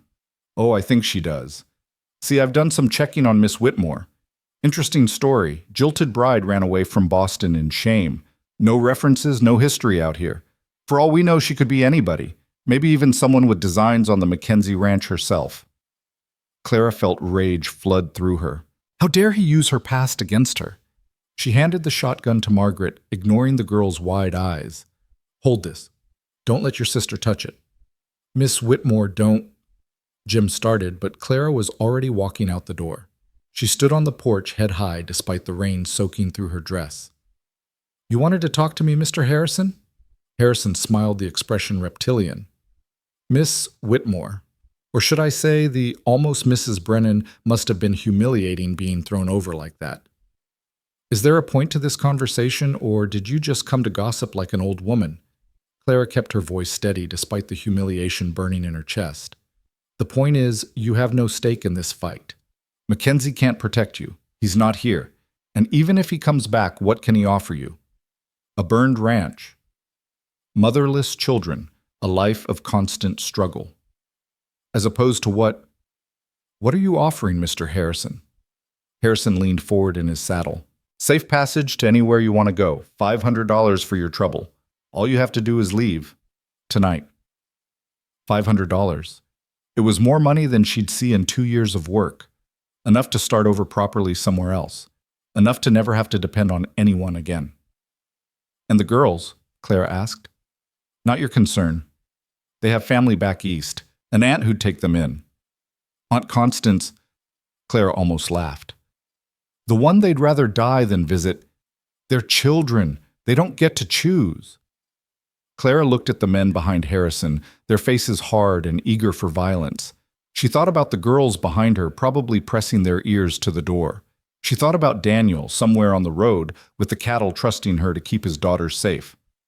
"Mr. Harrison," she said clearly, "I've been rejected by better men than you. Charles Brennan might have been a coward, but at least he had the decency to be ashamed of it. You stand here with 20 armed men to threaten 2 little girls and think that makes you strong. It doesn't. It makes you pathetic." Harrison's face darkened. "You're making a mistake." "I've made plenty of mistakes," Clara agreed. "Staying here isn't one of them. Now get off this property before I show your men just how good my aim is. You're alone here, woman. Morrison and a handful of cowboys can't protect you forever." Clara smiled, then cold and sharp. "I'm not alone. I have 2 girls who would fight lions for this ranch. I have Mrs. Chen, who knows more about survival than you ever will. I have Jim Morrison, whose loyalty is worth more than all your hired guns. And I have the knowledge that I'm on the right side of this fight. Can you say the same?" Before Harrison could respond, a new voice cut through the rain. "The lady asked you to leave." Everyone turned. Reverend Johnson sat on his horse at the edge of the property, and beside him was the sheriff and what looked like half the town's respectable citizens. The banker, the general store owner, even the doctor.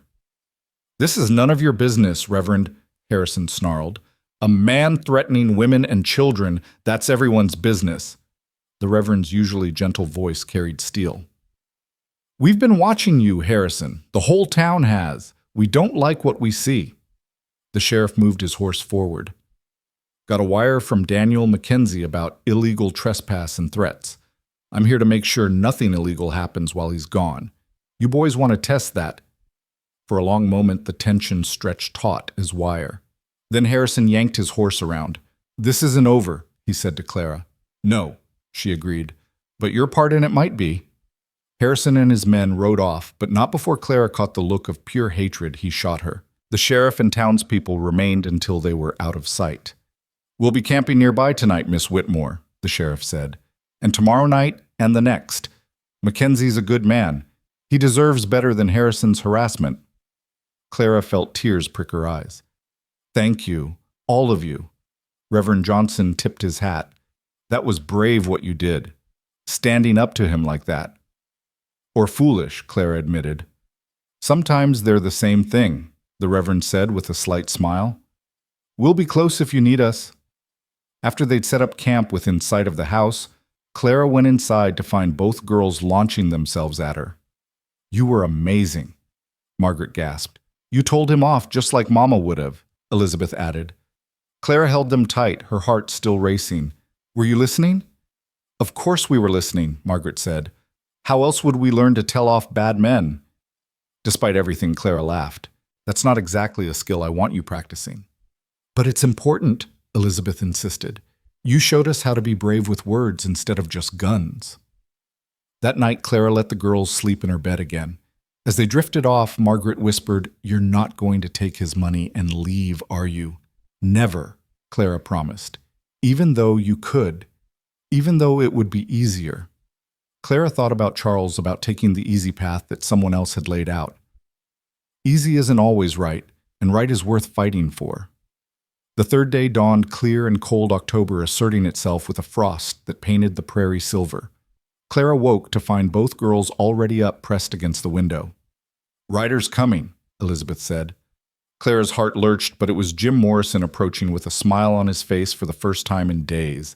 "Got word from the boss," he announced. "Made it to the railhead safely. Cattle are sold for a good price. He'll be back tomorrow afternoon." The relief was so intense, Clara had to sit down. The girls danced around the kitchen, chanting, "Papa's coming back," until Mrs. Chen threatened them with her wooden spoon. But the celebration was premature. That afternoon, as Clara was teaching the girls to mend stockings, a skill they desperately needed given the state of their clothing, Jim burst in. "Fire, Harrison, set fire to the east pasture." Clara ran outside to see smoke billowing in the distance. The dry grass, despite the recent rain, had caught quickly. If it spread, it would destroy winter grazing, maybe even reach the house. "Take every hand," Jim ordered his men. "We need to create a fire break." "We'll help," Clara said. "Ma'am, it's dangerous." "Everything's dangerous lately," Clara interrupted. "We're helping." She and Mrs. Chen organized a second bucket brigade, while the girls helped by soaking blankets to beat its smaller flames. The townspeople who'd been camping nearby joined the fight, and for hours they battled the blaze. Clara's dress was ruined, her hands blistered, her lungs burning from smoke, but she didn't stop. Beside her, even the girls worked without complaint, their faces set with determination that reminded her painfully of their father. As the sun set, they finally contained the fire, though acres of grassland were destroyed. Clara stood surveying the damaged ash in her hair when the sheriff approached. "Found evidence," he said grimly. "Oil-soaked rags boot prints. This was definitely arson." "Can you arrest Harrison?" "Not without witnesses or more proof. But this changes things. Arson's a hanging offense in the territory." That night, exhausted and filthy, Clara could barely manage to heat water for baths. The girls were too tired to protest when she scrubbed the soot from their hair, too tired to argue about bedtime. They fell asleep almost instantly, and Clara envied them the escape of unconsciousness. She sat on the porch, despite the cold, keeping watch. Jim and the others were taking shifts, but she couldn't rest. Tomorrow, Daniel would return. Tomorrow they could face Harrison together. She just had to make it through one more night. The sound of a single horse approaching made her tense, but it was Reverend Johnson carrying a lantern and a basket. "Thought you might need some supper," he said kindly. "My wife insisted." Clara accepted the basket, gratefully finding bread, cheese, and apple pie inside. "Thank her for me?" The Reverend settled on the porch step. "You know Mrs. Mackenzie, Mary? She sat right where you're sitting many a night watching for trouble.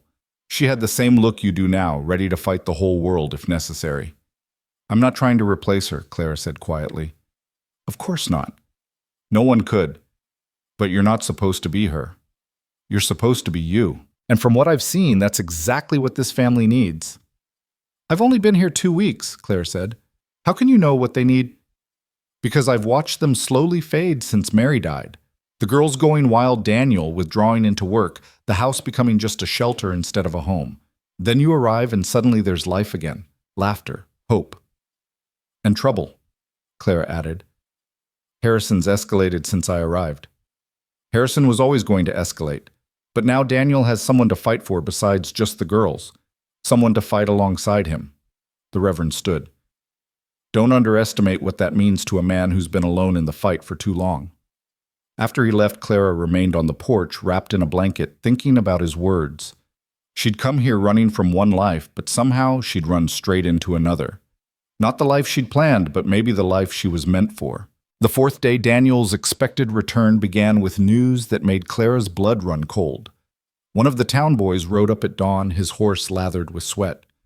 Miss Whitmore's sheriff says to warn you Harrison's gathered more men, lots more. They're saying he's planning something big today. Clara sent the boy to find Jim, then went to wake the girls. They needed to be ready for anything. Is Papa coming home today? Elizabeth asked, rubbing sleep from her eyes. Yes, sweetheart. This afternoon, if all goes well. What if Mr. Harrison tries to stop him? It was exactly what Clara feared. Daniel would be vulnerable on the road, the cattle money making him a target. Your father's smart. He'll be careful. But as the morning wore on with no sign of Daniel, Clara's anxiety grew. The girls could barely concentrate on their lessons, and finally she gave up letting them help Mrs. Chen with baking instead. It was just after noon when Jim rode up fast. Harrison's men are positioned along the main road. Looks like an ambush setup. Clara's mind raced. Is there another way Daniel might come? The old trail through Cooper's Canyon, but it adds hours to the journey. No way to warn him in time. Unless someone rides out to intercept him, Clara said. Jim stared at her. Ma'am, that's a dangerous ride, and if Harrison's men see you... They're watching the main road, you said. I can take the backway circle around. Clara was already moving, her mind made up. You stay here, protect the girls. Miss Whitmore, the boss, would skin me alive if I let you. Then don't let me. Try to stop me. Clara looked him in the eye. I can ride. I can shoot. And I'm going. Jim sighed heavily. At least take one of my men. No. You need everyone here in case this is a diversion. Clara was already heading for the barn. I'll take the mare, she's fast and sure-footed. Miss Whitmore. Margaret and Elizabeth came running. Where are you going? Clara knelt in front of them. To make sure your father comes home safely. But what if something happens to you? Elizabeth's eyes filled with tears. Clara hugged them both fiercely.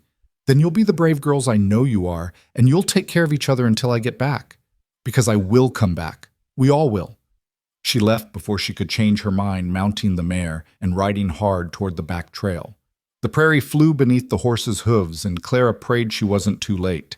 She found Daniel's group 3 miles from where the ambush was set.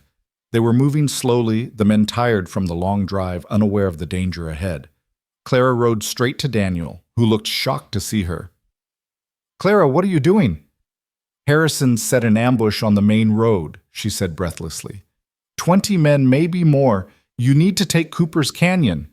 Daniel's face hardened. The girls... Safe. Jim's with them, and half the town is helping guard the ranch. Clara quickly explained the events of the past days, the fires, the threats, the town's intervention. Daniel reached out, gripping her hand. You rode out here alone to warn me. You would have done the same, Clara said simply. Yes, but I'm... He stopped, then shook his head.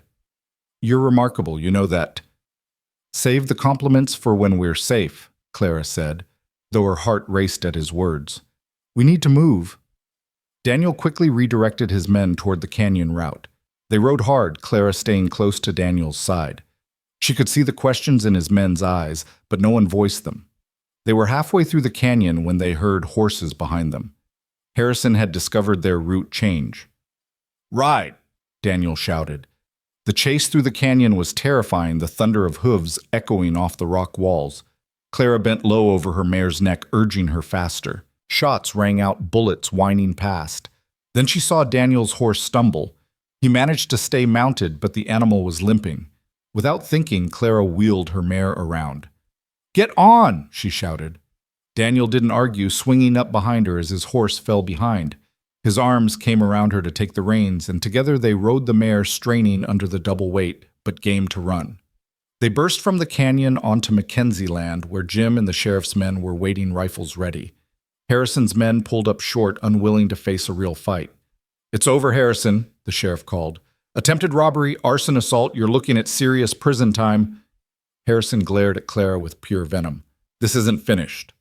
"Yes, it is, Daniel said, dismounting and helping Clara down. "Sheriff, I want him arrested. I have witnesses to everything he's done." The confrontation that followed was tense but brief. Faced with the sheriff, the townspeople, and Daniel's men, Harrison's hired guns melted away. Harrison himself was taken into custody, cursing and threatening even as they bound his hands. Clara stood watching, suddenly exhausted as the adrenaline faded. Daniel's hand found hers. "You saved us," he said quietly. "We saved each other," Clara corrected. The girls came running then, throwing themselves at their father with cries of joy. Daniel caught them, holding them tight, but his eyes stayed on Clara. "Papa." "Miss Whitmore was so brave," Margaret exclaimed. "She told off Mr. Harrison and fought fires and rode out to save you." "She's the best governess ever," Elizabeth added. "Can we keep her?" Daniel set his daughters down and walked to Clara. In front of everyone, his men, the townspeople, the sheriff, he took her hands. "Clara Whitmore," he said formally, "2 weeks ago you came here as a governess, but you've become so much more. You've brought life back to my home, joy, back to my daughters, and hope back to my heart. I know it's too soon. I know you deserve a proper courtship, but I also know that I don't want to face another day without knowing you'll be there." Clara's breath caught. "Daniel, marry me," he said simply. "Not because you need somewhere to go, not because the girls need a mother, but because I love you. Because you're brave and kind, and you shoot ceilings when necessary. Because you make everything better just by being there." Clara looked at this man who'd taken her in as a stranger, at the girls who'd claimed her heart at the ranch that had become home in such a short time. She thought about Charles and his pretty words that had meant nothing, and here was Daniel with his plain speech that meant everything. "I love you too," she said.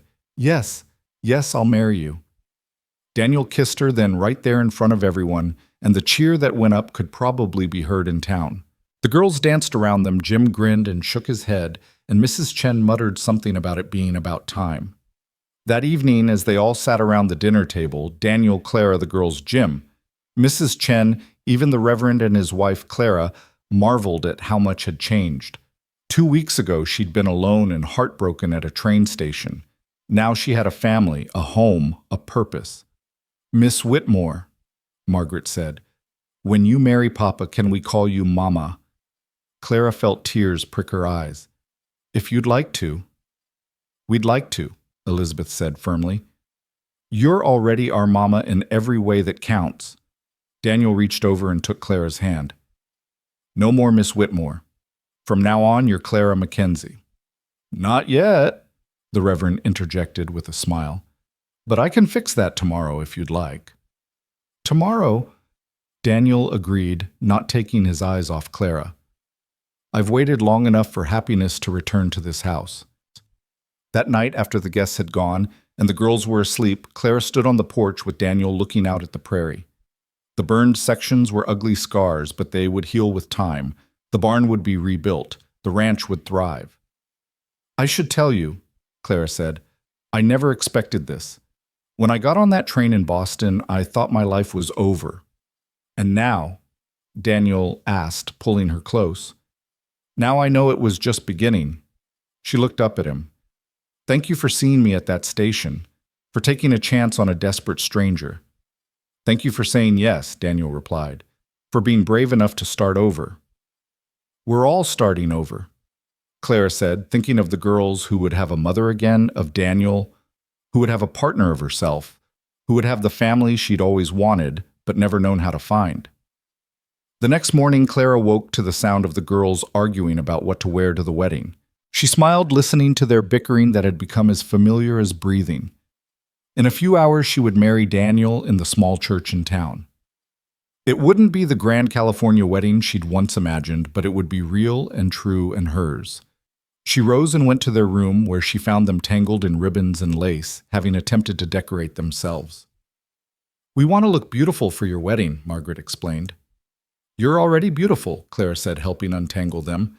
"But let's see if we can make you look a little less like you've been attacked by a fabric shop." As she braided their hair and straightened their best dresses, Elizabeth asked, "Are you nervous?" "A little," Clara admitted. "Why, you love Papa, and he loves you." "Sometimes big changes are scary, even when they're good changes." Margaret nodded wisely. "Like when we were scared of you at first, but then you turned out to be wonderful." "You were scared of me." Clara laughed. "You looked so fancy at the train station," Elizabeth said. "We thought you'd be like Aunt Constance, all rules and no fun. And instead you're like sunshine after a storm," Margaret said. "Like everything's been gray for so long we forgot what color looked like, and then you came and reminded us." Clara had to blink back tears as she hugged them. "You two remind me every day that taking chances is worth it." The wedding was simple and perfect. Daniel stood at the altar in his best suit, which was still a bit worn at the edges, but clean and pressed. The girls stood as Clara's attendants beaming with pride. The church was full of townspeople who'd come to support them, and Mrs. Chen had somehow managed to create a wedding cake, despite the ranch's limited supplies. When Reverend Johnson asked if anyone objected, Jim Morrison drawled from the back, "Only if she's planning to shoot any more ceilings. We're running out of repair materials." Everyone laughed, and Clara felt the last of her nervousness fade. This was her family, her community, her life now. "I, Clara Whitmore, take you Daniel Mackenzie." The words she'd once planned to say to Charles felt hollow in comparison to the weight of them now. This wasn't a fairy tale or a pretty dream. This was a promise between two people who'd seen each other at their worst and chosen to stay anyway. When Daniel kissed her, the girls cheered louder than anyone, and Clara heard Margaret whisper to Elizabeth, "We did it. We got a mama." "No," Elizabeth whispered back, "she got us." They were both right, Clara thought, as Daniel took her hand and led her back down the aisle as his wife. They'd gotten each other, and that made all the difference. The reception was held at the ranch with tables set up in the yard and lanterns strung between posts. The burned barn was hidden in darkness, and in the soft light the ranch looked magical. Clara danced with Daniel, then with each of the girls, then with Jim, who gruffly told her she'd do. "Do for what?" Clara asked. "For a Mackenzie," Jim said. "Mary would have liked you. You've got her spine but your own spirit. That's what this family needed." As the evening wound down and guests began departing, Clara found herself standing where she'd stood that first night looking out at the prairie. But everything was different now. She wasn't alone. She wasn't afraid. She wasn't running from anything. Daniel came up behind her, wrapping his arms around her waist. "Happy?" "More than I knew was possible," Clara admitted. "Good, because I have something to tell you." He turned her to face him. "Harrison's land is being seized for his debts. The sheriff says we have first option to buy given what he put us through." Clara's eyes widened. "Can we afford it?" "With the cattle money and a loan from the bank, yes. It would double our holdings, give us the best water access in the region." He paused. "But it's a big decision. It would mean a lot of work, more responsibilities." "We're Mackenzies," Clara said firmly. "We don't run from hard work." Daniel's smile was brilliant. "No, we don't. Mama, Papa." The girls came running, still in their wedding clothes, but now decorated with cake frosting. "Can Frederick come live in the house now that you're married?" Claire and Daniel exchanged looks, then burst out laughing. "Frederick can have a proper home in the barn." Clara compromised. "A nice one that he can't escape from." "And tomorrow we start fixing everything else," Daniel added. "The barn, the fences, the burned pasture." "Together," Clara said. "Together." The girls echoed, wrapping their arms around both adults. As Clara stood there surrounded by her new family, she thought about the telegram that had brought her here. 7 words that had destroyed one future, but led to another. Charles's rejection had been the greatest gift he could have given her, though he'd never know it. She was no longer Clara Whitmore, the jilted bride.